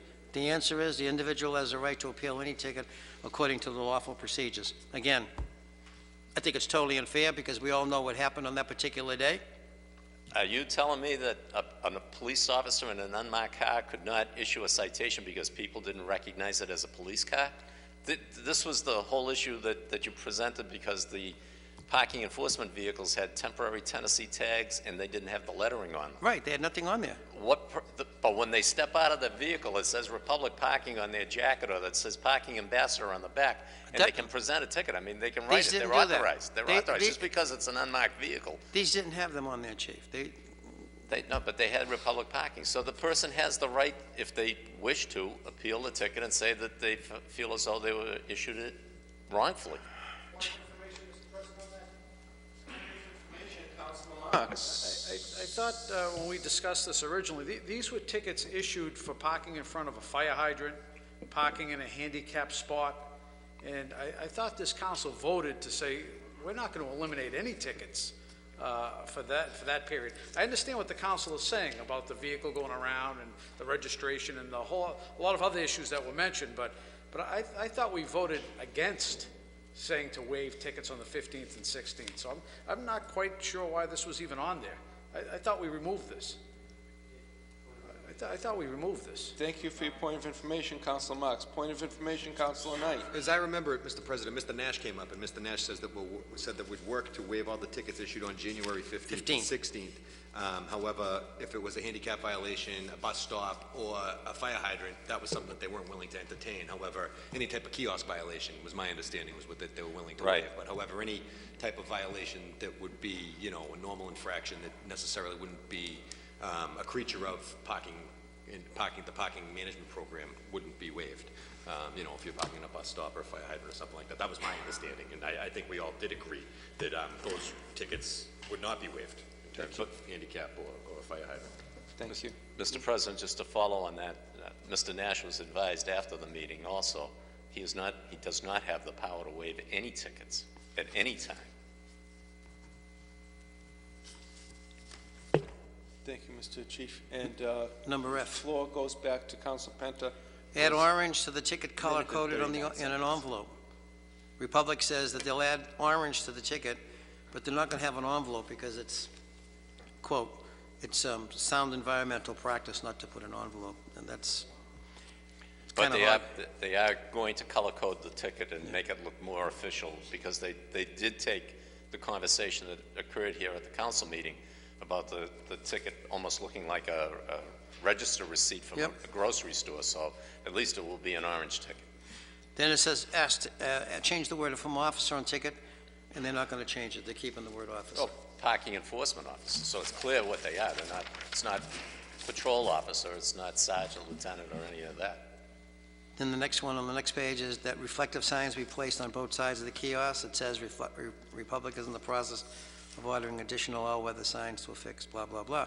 The next one, that the license plate reader technology be used for the police department. Purchase. the answer from the city, as was mentioned at the city council meeting on January 20th, 2015. The council met with Republic earlier in the month regarding this. It is currently in the process, and as soon as more detailed information is available, you'll be provided with it. What does Republic have to do with this, with you people? Well, with regard to that, it's just, you know, we're getting the specs on the system that they use, and whatever model we go with, we want to make sure that we're able to harness their technology and utilize it. We don't want to buy a system for, there's a number of vendors out there for license plate readers, but sometimes you can't, the two different companies won't talk to each other, so we want to make sure we get the right information. But I can tell you that process is moving forward. Another, Point of information, Councilor Knight. I also believe Mr. Nash stated when he was here that they were going to assist the city of Medford getting them at a cheaper cost because they were using their purchase power that they have because they're a national company that does this across the country, so they buy more of these this type of equipment. Thank you, Councilor Knight. on that particular matter that Councilor Knight just brings up, Councilor Caviello and myself had the opportunity to be at the MMA meeting, and when there were 5 vendors there as it relates to the model and make that we have here, and I believe it was the distribution company for Republic that we were dealing with, and we got the cheapest, lowest grade model of a parking meter. So I just thought I'd let you know. Point of information, Councilor Carafiello. What Councilor Penta said, we had the opportunity to see the company that actually sold the parking meters to Republic. And while we were there, they actually have, it's the same kiosk with a different interface, with a white screen Chief, it's a lot easier to see than the green one. And the gentleman there said it's not a big deal to change them. I don't know if maybe we didn't ask for that. But like I said, if they were able to come in and change the screens to make that a white screen make for people to see a lot easier. All I can say is when we had the demos with the different vendors that came in, the parking vendors. I don't know if this was even offered to us as an option. Parkion was the model that they brought in, and Parkion, the representative from Parkion, came here with the machine, and we got what he demonstrated to us. Yeah, but were we offered a different option of machine? The machine looks the same, Chief. Only thing is, it's the interface. It's a white interface. So when the people go in, I got to be honest with you, I have a hard time seeing the screen, even in the daytime. This is a white color screen, and people can actually see it. I mean, it doesn't do anything different. And what Parkion also said he said that machine can do anything you want it to do. He said there's no limits to what it can and can't do. And the Parkion guy said he'd be more than happy to come here. And let's say, if it's possible to change those interfaces, I'd rather see that than what we have. Well, I'd be very disappointed if they sold us an outdated model. Well, no, I'm not saying it's an outdated model. I don't think he said. I don't think they said, well, hey, you can have this one or this one. Or maybe we just got the low budget item. I don't know. All I know is when they came in and gave us the demo, Parkion, the rep from Parkion. Yeah. What we have on the street is what was demonstrated. Well, like I said, the machine. It's identical looking. Just the interface screen, Chief, is white. It's a lot easier to see and use. I think the question was both asked by us, the two of us, what other options? They said to us, weren't you showing these other options? And the answer had to be no. And, how are you supposed to answer that? Yeah. We were only showing one machine, and that was it. We were showing one machine by then. There was another company that showed their machine. There were a bunch of, but the model we went with was Parkion says it's not that big of a deal to change the face. Probably not a big deal to change. It's probably very costly. Well, Thank you, Councilor Penta. Councilor Carafiello, you have the floor. Well, I'd like to get a cost on, if there is a cost difference of changing that. I will bring the message back. And the Parkion gentleman said he'd be more than happy to come here and speak and explain the difference between the two screens. Thank you, Ken. Also, are you all set, Councilor Carafiello? Yes, Mr. President. Vice President Longo-Kern. Thank you. President Del Russo, just a question about the permit parking. I know, again, we're in the middle of a week worth of storms, but people seem to be frustrated with regards to lack of seeing these vehicles enforcing the permit parking, which, you know, some of our areas were really looking forward to. Well, that's what we were hoping for. The 26th was going to be the day that it was going to begin, and that was the day we ended up with the blizzard. And we've been under snow cover since. They did do some enforcement over the weekend between the two storms on permit parking, but they didn't cover a lot of ground. And I know that there was one particular problem, and I'm not sure where it stemmed from, whether it was the information we gave them from the police department regarding a street that portion of it is permit parking and another portion is not. So we've asked the people who were ticketed in the non-permit portion to turn their tickets into us, and we will do what needs to be done to void them out. And on that note, so if somebody sees a car parked in front of their home that it does not have a permit, it's been, you know, Saturday, it's on a Saturday or Sunday, and the office is not open, is there somebody that they can reach out to? Because if they can call the police department on Saturday at least, and we can make contact with Republic to go to that location. The thing that all our residents have to keep in mind, and all the enforcement people have to keep in mind, is the fact that during a declared snow emergency, we do not do permit parking enforcement. We have to wait for 24 hours after the emergency is lifted before we actually can do permit parking enforcement. You know, I hate saying that the police can't do permit parking, but we are in a problem right now where we don't have physical stickers on the vehicles. It makes it very difficult for the police to do the permit parking enforcement until we get the license plate readers, or we can tie into the database that Republic has, that we'll be able to tell if we go down Cherry Street, say, and be able to tell what vehicle is permitted and what vehicle isn't. So I'm just asking that they be a little patient with the police response for permit parking until we can get the technology working and we're able to spot the violators as easily as Republic would.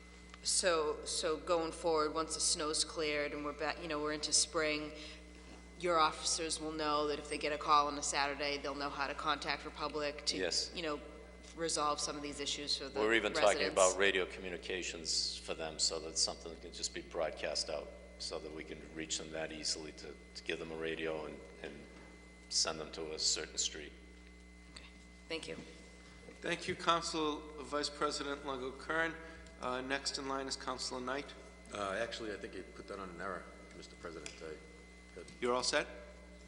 Councilor Marks. Thank you, Mr. President. I just have a question, Chief.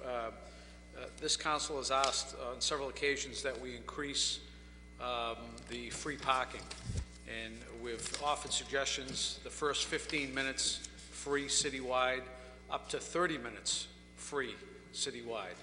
And the response back we got from the administration was, as a result of meetings with the business community, they provided 2 free 30-minute spots and also 4 single-head meters in each of the business districts. So the free spots would amount to 10 free spots citywide.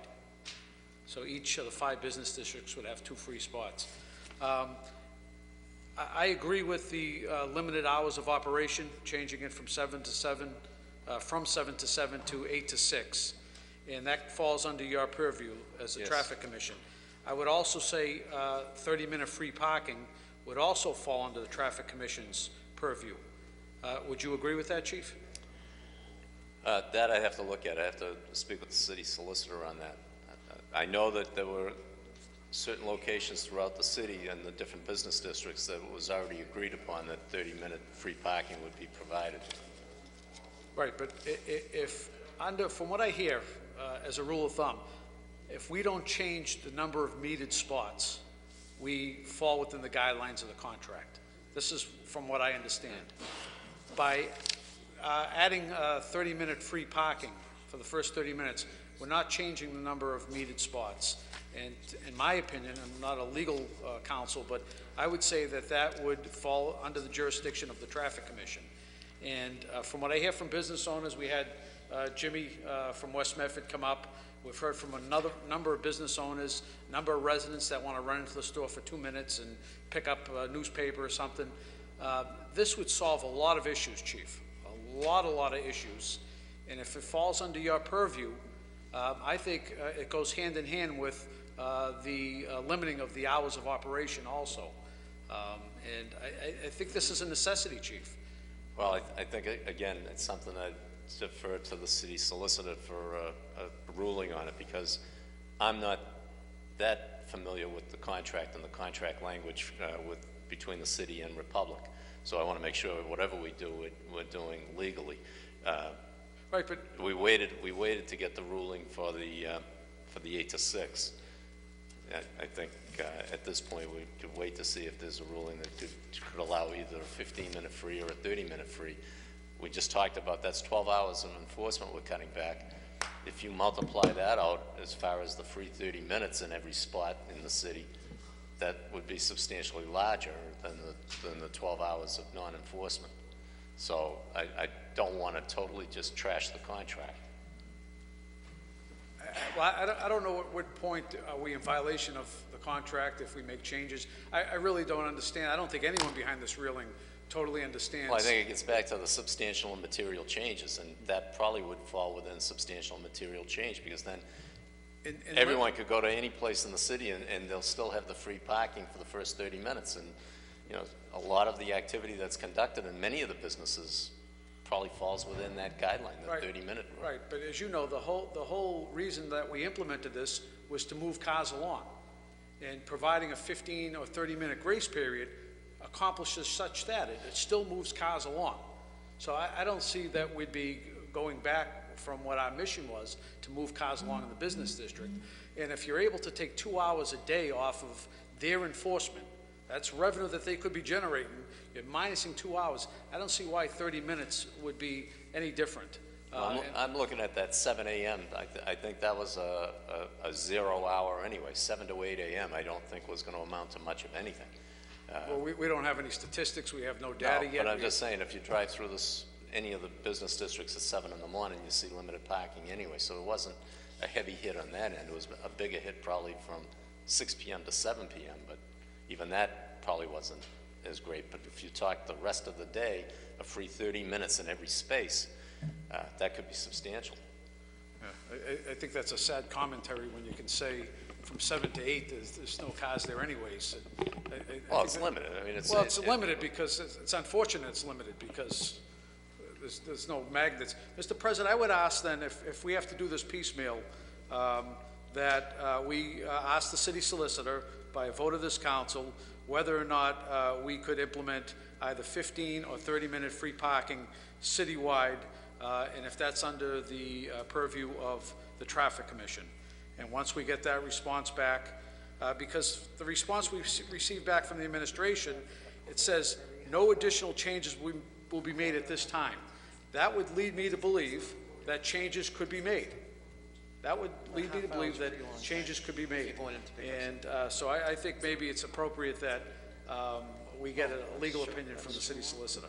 So on the motion of Councilor Knight regarding the comparison from the tax collector with regards to revenue of meal tax from this time last year and this time now where we're under the new plan, amended by Councilor Marks, that the city solicitor render opinion to the council regarding 15 or 30-minute free parking citywide.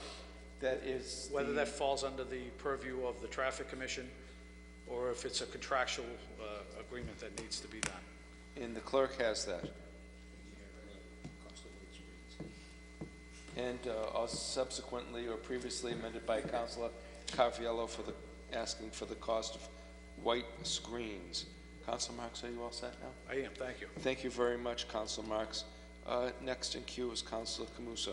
Thank you, Mr. President. And before we go any further, I think we have to urge the mayor that from now on Tuesday nights, at least through April, to turn the heat on in this building. Because I was afraid that it was because I'm under the weather, but I've talked to several people in here. It's absolutely freezing in here right now. Councilor Longo-Kern tells me it's 63 degrees in here. So next week, We're gonna have to bring our scarves and our winter hat to do the people's business. But with that being said, two things that I'd be interested to get an update on the current situation is one, a usage report they gave us a few weeks ago, which was good data, told us people seem to be participating within the confines of the laws and restrictions that are put in place by the Traffic Commission. And the second thing is I'd like to get an update, Chief, on the tokens. Jimmy's Pizza here, great in the community. As he says, people come in, they have to wait because he has a line out the door because he's given a good product. And people go there. Look at all the names on the petitions he gives us. Every single one of those people have been in there buying a sandwich. So keep up the good work, Jim. With that being said, though, I would like to have the tokens in place where Jimmy, as a businessman, could purchase the tokens instead of a quarter, 15 cents maybe for the tokens, and these businesses... Mr. President, I know you're working on it. Dan did say that. I think it was like 16.5 cents. Yep. And they would color, and they would code the colors, so you'd know that tokens given out in West Medford were staying in West Medford, or would they be used in other parts of the city. Exactly. But they said that they do that in other cities, and it was a very doable plan. Excellent. And with that being said, that was my next question was if and when this will be instituted. Because Jimmy right now, it would be a good tool for him, like he said. It's embarrassing to say to someone, I'll give you a quarter so you can go pay the meter. But you know what? When the guy does come into Jimmy's shop or any other shop in the community and they say, hey, you're a good customer, next time you come in here, the parking's on me, and you give them one of these tokens, I mean, that goes far. Many businesses in this community, I know, are very, very much for that, whether it's a local barber shop, whether it's some of our bigger restaurants. It's just it's a good tool to... What information again? Point of information, Council. Again, I don't know if we were told, but these machines are able to print out coupons for all these businesses. So if Jimmy wants to say, hey, you know, get a free soda with every pizza, push the button here when people put in their 25 cents, it prints out a coupon for what the business wants to say, and it keeps it specific for that area. During the presentations, we heard that could be done. But that didn't come out. That didn't come out during. But I can tell you also that there's interest in the tokens. There's interest in that debit card type. You know, and they're looking into whether they can embed the license plate number in there, so it makes it even easier.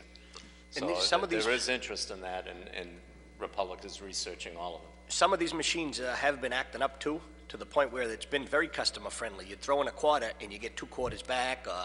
It happened to me today, and I know you put it right back though.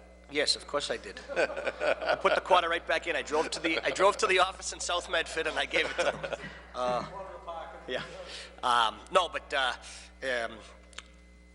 I've been hearing that too, that some of them have been actually spitting quarters back out to the consumer. Somebody sent me an email joke and said, yeah, it's probably Wynn Casino that owns the things they're trying to get people in their casino. But with that being said, I'd just like to get an update on the tokens, because as Councilor Caviello, we're all aware that they are coming, and they said it can be done, but deciding to do it and putting it into effect are 2 different things. And quite honestly, I think right now, this is a slow time of year anyway for all the businesses, especially restaurants. Right after Christmas, January, February, March, every restaurant I've talked to said this is typically their slow season. I think these would come in more handy now than in the end of the year, next year, November, when it's traditional busy time of year, Christmas season. Right. So if we could just get an update on those 2, the usage report, and when I say usage report, the same data that you provided us a few weeks ago with the amount of people that use the machine, as well as the tickets that were issued, and last but not least on the tokens. Okay. Thanks, Chief. Thank you. So on the motion of Councilor Adam Knight, amended by Councilor Richard Carviallo, Councilor Michael Marks, Councilor Paul Camuso. Councilor Penta. Chief, on the last 2 matters here, you're working on having a debit card allegedly that could correlate to the card, but they're unable to do that. And then the last one, detailed maps to be developed that show spots that are available by type of spot in a residential and a commuter business district. Now, I got a couple of phone calls from people up on Quincy Street at resident parking. Well, that's the street I was just mentioning when they did some permit parking. From Boston Avenue to Capon Street is permit parking. From Osgood Street to the Somerville line is permit parking, but from Osgood to Capon is not. And I know that it's on our documents, I checked that, but I'm not saying that they were at fault, but those tickets were issued improperly, and the one person that I've had an email from, I asked that, she forward it to me because it was truly given in error, and we'll go through the process to void those out. So the three from that neighborhood all have the same, they have the same issue then? Just appeal it to you? Just send it in. They don't have to go through an appeal process. That was the concern, whether they were going to have to go through a convoluted process. They were issued wrongfully. There's no getting around that. Our records reflect that that section of the street is not permit parking. All they have to do is send them in to us. We'll void them out the proper way, so it's recorded as a void. But it also says here, detailed maps are finalized and posted on Park Medford. This would be the maps for the business districts, where the meters are, where the single head meters, well, single head meters aren't out there yet, but So it's on parkmedford.org. So resident parking maps are not on there yet? No, but they're on the police department website. There is a list of permit parking streets, but there may be some streets that need to be added to it since it was first posted. There may be some new streets, some additions, and we're going through the entire list of permit parking streets now to see what the various restrictions are, because some streets are permit parking from 7 to noon, some streets are from 5 p.m. to 8 a.m. We want to make sure whatever we put out there is accurate information. But when you're doing these resident parking documents, maps, or whatever they are, They're not maps. The resident parking is strictly a list of streets. streets, There's not a map. but some of the streets aren't all resident parking. No, Right. just the streets that are. So, like you explained last week, Alston Street, the number, it stops at a certain number. I mean, how are these people supposed to know? The resident knows. I mean, if a resident lives on a Yeah, street but and they haven't how seen it, does Republic know? they'll know because they have the list. There was an error made, I believe it was Saturday. It was either Friday or Saturday, that portion of Quincy Street was tagged improperly. Our records reflect that Quincy Street, that portion of Quincy Street is not permit parking. I don't know what they were operating on, whether they got a document that just said Quincy Street. But there's no doubt that they were issued in error and they'll be voided appropriately. Point of information, Councilor Knight. It's my understanding, Chief, that when a ticket is issued, it's recorded and the latitude and longitude of the vehicle is recorded, correct? On their plate reader, On yes. their plate reader, right? So it would be safe to say that if in fact a citation is issued that's outside the realm of a permit parking street, that they'd be able to pull that information right up on their system and show where the vehicle was parked and whether or not it was within Osgood and Capon or Alston between Prescott and High, but not Alston between High and Woburn. Right. Thank you. They just need to have They just have to the actual garbage information. in, garbage out. If you don't have good information in there, Exactly. you're going to put out bad. You're Exactly. not going to put out good stuff. We understand that. One final thing. I'd like to, can we get a report back? You said the decision today by the city solicitor that you could change the hours? Yes. Was It's within the Is realm that, of... is that a written document, or was that verbal? There is a written document. That says that. I didn't get it. I didn't meet the city solicitor in time, but he verbally told me, and it is in writing, so we'll have it. Could you get it? Could we get a copy of it? I'm sure you will. I'm sure. I'd like to have a copy of that, Mr. Clerk. A copy of the, of- City solicitor provide to the members of the city council a copy of his a written opinion. written opinion as it relates to the Change the time. traffic commission's ability and purview to change the times of the enforcement. And we will give you the minutes of the Traffic Commission meeting this Tuesday, February 10th, so that you'll have that as well. As you always do. Tuesday, February 10th. No more Wednesday meetings? No, we only do Tuesday for Traffic Commission. Oh, The those Wednesday communi- night meetings, Yeah. tentatively one is still on for tomorrow night. We may have to cancel due to the snow mounds, and it may not be a safe thing to bring people out to, and we may need a bigger forum to do it in, so we may be looking to use the council chamber at some point. Yes, it is. Yeah, Yale Street corner and Harvard Street corner at 2 o'clock. Thank you all. So on the motion of Councilor Knight, amended by Councilors Marks, Carviallo, Penta, and Camuso. Councilor Marks, yes. I just got one last thing. A gentleman called me. Briefly. A gentleman called me up, Chief, on this brochure that was passed out, and he mentioned that when he tried to feed the machine, he said he believes the steps are backwards, step 4 and 5. So he said he put in his license plate number, and then step 4 says, press the blue button to buy time.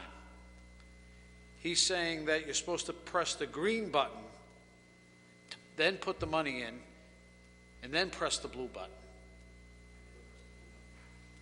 He said these steps aren't right. I'd have to look at it again. Can you take a look at that, Chief? Because we'll refer that to the Commissioner of Republic complete Parking. transaction. Can you take a peek at that, Chief? He's saying step 4 should be 5. Point of clarification, Councilor Longo-Kern, and then Councilor- we're going to take a vote on this. Yeah, was it a certain machine, Councilor Marks? Was it a certain machine, like, certain location? Because when I fed it, I followed the steps and it worked fine. You had the brochure? No, I followed the steps that are actually written on the kiosk. He had the brochure. Oh. So I'm not sure what the machine was. So on the motion, all those in favor? All those opposed? Motion carries. 3 papers in the hand of the clerk, offered by Councilor Camuso. Be it resolved that the Medford City Council thank St. Raphael's pastor, Father Kevin Toomey, for his outstanding service to the parishioners. Councilor Camuso. Oh, do you want? Thank you, Mr. President. Thank you, Mr. President. For those of the individuals that don't know, Father Kevin Toomey recently got notified of his reassignment, and this is a major, major blow to St. Raphael's Parish. St. Raphael's is a great parish community. Father Toomey has done an exemplary job down there, as we all know. He's been there for 15 or so years, and he is solely responsible for getting people to pledge support financially to build the new parish center, which cost around $6 million, Mr. President. And for that, the community and the parish is grateful, and we want to wish him well. And I think it's more than appropriate. He's around until June, until he goes to his new assignment. But I think we should get him down here just to acknowledge him. You know, he was a stalwart supporter of putting up the crossing signs and the lights in front of St. Raphael's Parish for the children of the community, and just was always there for people. And I'm going to miss him as not only as my parish pastor, but more importantly as a friend. So if we can get him down here at a meeting to receive a congratulation note from the Medford City Council. On the motion of Councilor Camuso, all those in favor? All those opposed? I inadvertently cut off 2 citizens who wish to spoke on the matter that is passed. If you wish to address us.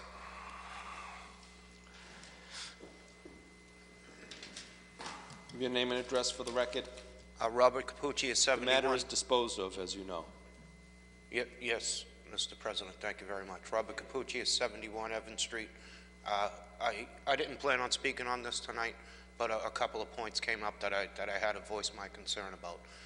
With all due respect to the Chief of Police, who has been exhaustive in his energies on this kiosk program, he referred to concerns that people have and the questions that are coming up as throwing stones on something that we haven't even seen if it works yet, when on a issue brought up tonight by Councilor Penta, it clearly states Medford citizenry never had an open public opportunity for input, discussions, concerns of the implementation.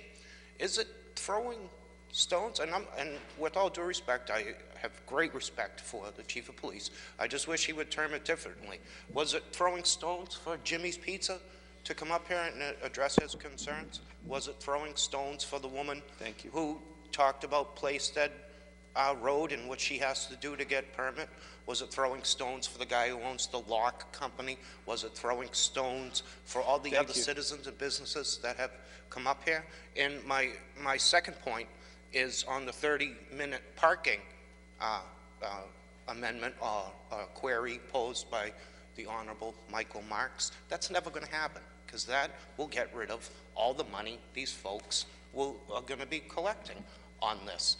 I have seen for the last few weeks, going into months now, the great concerns. I mean, we're talking about making Medford more business friendly and improving our 5 business districts. Welcome to Medford with higher property tax rates, pay to park, the streets falling apart, an understaffed police force. I mean, there are a lot more things this city could be doing, and it's ultimately going to depend on the voters this year, and to exercise that option in this contract to buy it out and get rid of it, please. It would be the best thing for the city of Medford. Thank you for your time. Thank you, Mr. Capucci. Thank you, Mr. President. My name is Michael Argero. I live on 18 Pembroke Street. I have 2 questions. The first is, with the license plate information that has been aggregated by Republic Parking, is that information being sold to private people as a big data enterprise, or what happens to that data? Does anyone know?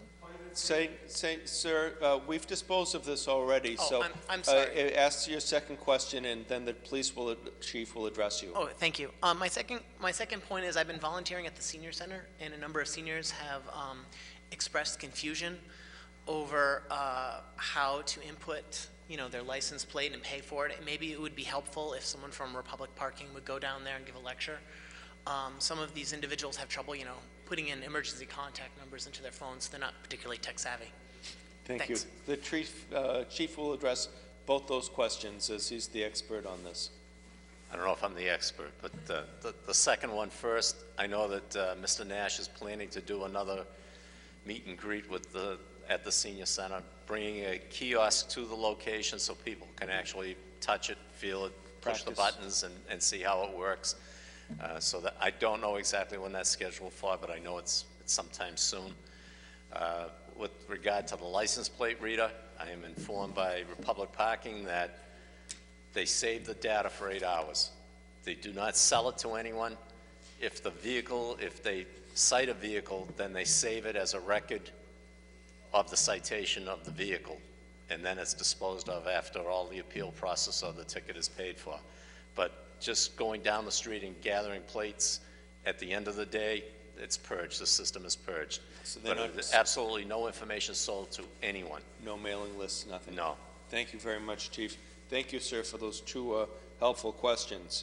Additional papers in the hand of the clerk, offered by Councilor Camuso. Be it resolved that the Medford City Council congratulate Medford City Council President Emeritus Robert Mayako and his wife Cheryl on the birth of their first grandchild, Willow Sky. Councilor Camuso. Thank you, Mr. President. I would be remiss if I didn't congratulate Uncle Bob, as people often refer to him as. Him and his wife Cheryl are the proud grandparents of Willow Sky. And Willow Sky is now has the proud parents, Dr. Marty Marin and beautiful Alexandra Mayako Marin. The baby was born, and baby and mom are doing great. They just came home a few days ago, and just want to Alex congratulate looks beautiful. Absolutely. Yes. So congratulations to Mr. President, his wife, and the entire family. Thank you. Seconded on the motion of Councilor Camuso, seconded by Vice President Longo-Kern. All those in favor, all those opposed. And lastly, in the hand of the clerk, resolution by Councilor Knight. Be it resolved that the Medford City Council congratulate Sal and Josephine Marino and Billy and Paula Oganowski on the birth of their newest grandchild, Penelope. Yes, Mr. President, thank you very much. I'd like to congratulate Tiffany and Salvatore on the birth of their first child, as well as Josephine and Big Sal and Paula and Billy on the birth of their new granddaughter. It's a very exciting time for these families, and I just wanted to let them know that we're thinking of them during this time. Motion of Councilor Knight. All those in favor? All those opposed? Councilor Marks.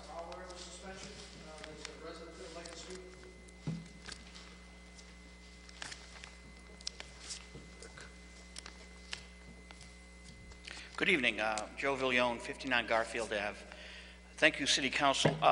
This afternoon at 1 o'clock, Louise Miller had a meeting on public access TV here, and I believe it's room 205 down the hall. where they have the Human Rights Commission, and wonderful woman. She has a pamphlet about the public access television operation, request for proposals. So I just wanted to alert the public that because of the snow, there was one person and myself there, and serendipitously, if that's how you say it, coincidentally, an executive director from one of the access stations called while I was in the room, so Louise talked to him, and that was really great. So the word is getting out. She's going to reschedule the meeting tentatively. It is now Wednesday, February 18th. It should be up on the Medford, Mass website, medford.org. This Monday at the high school at 2:30 p.m., the architects who are bidding on the public access station will be meeting, and it's open to the public. So if people want to see the new facility, Louise told me that anyone could go there.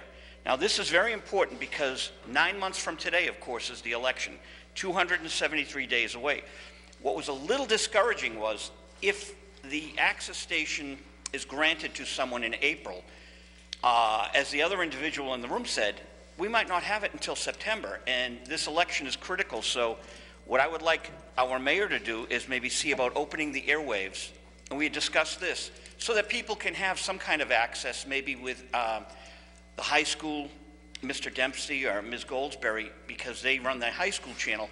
Maybe they can help get something organized so that we get all you candidates, anyone running, anyone out there that's running.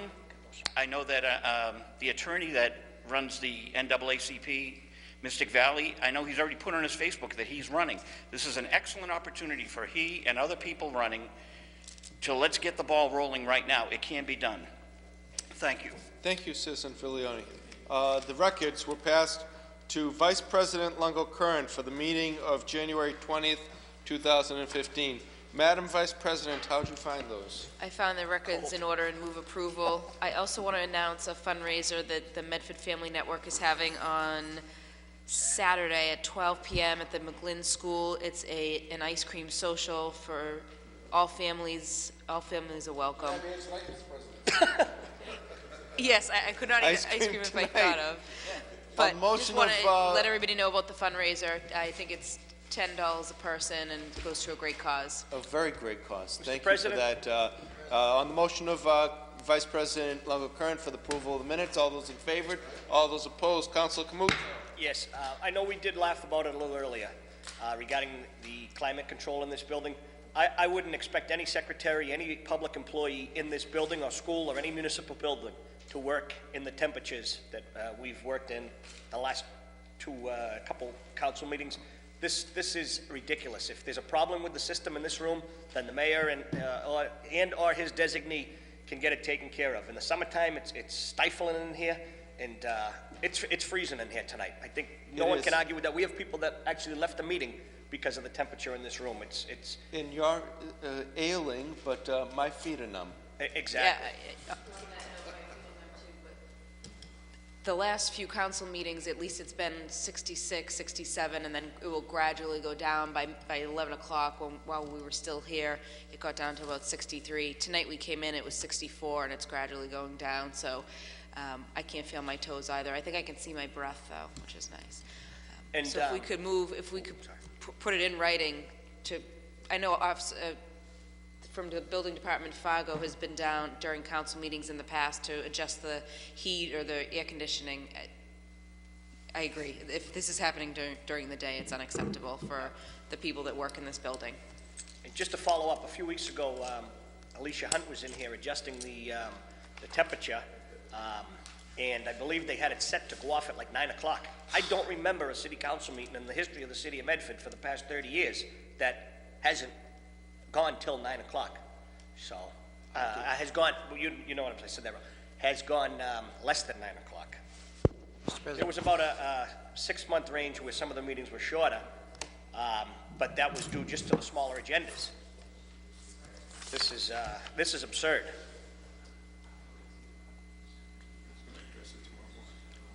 We just received a communique, and it will be addressed first thing in the morning. I say we shouldn't be meeting in this temperature. If it's again like this, really, we should postpone the meeting. Thank you.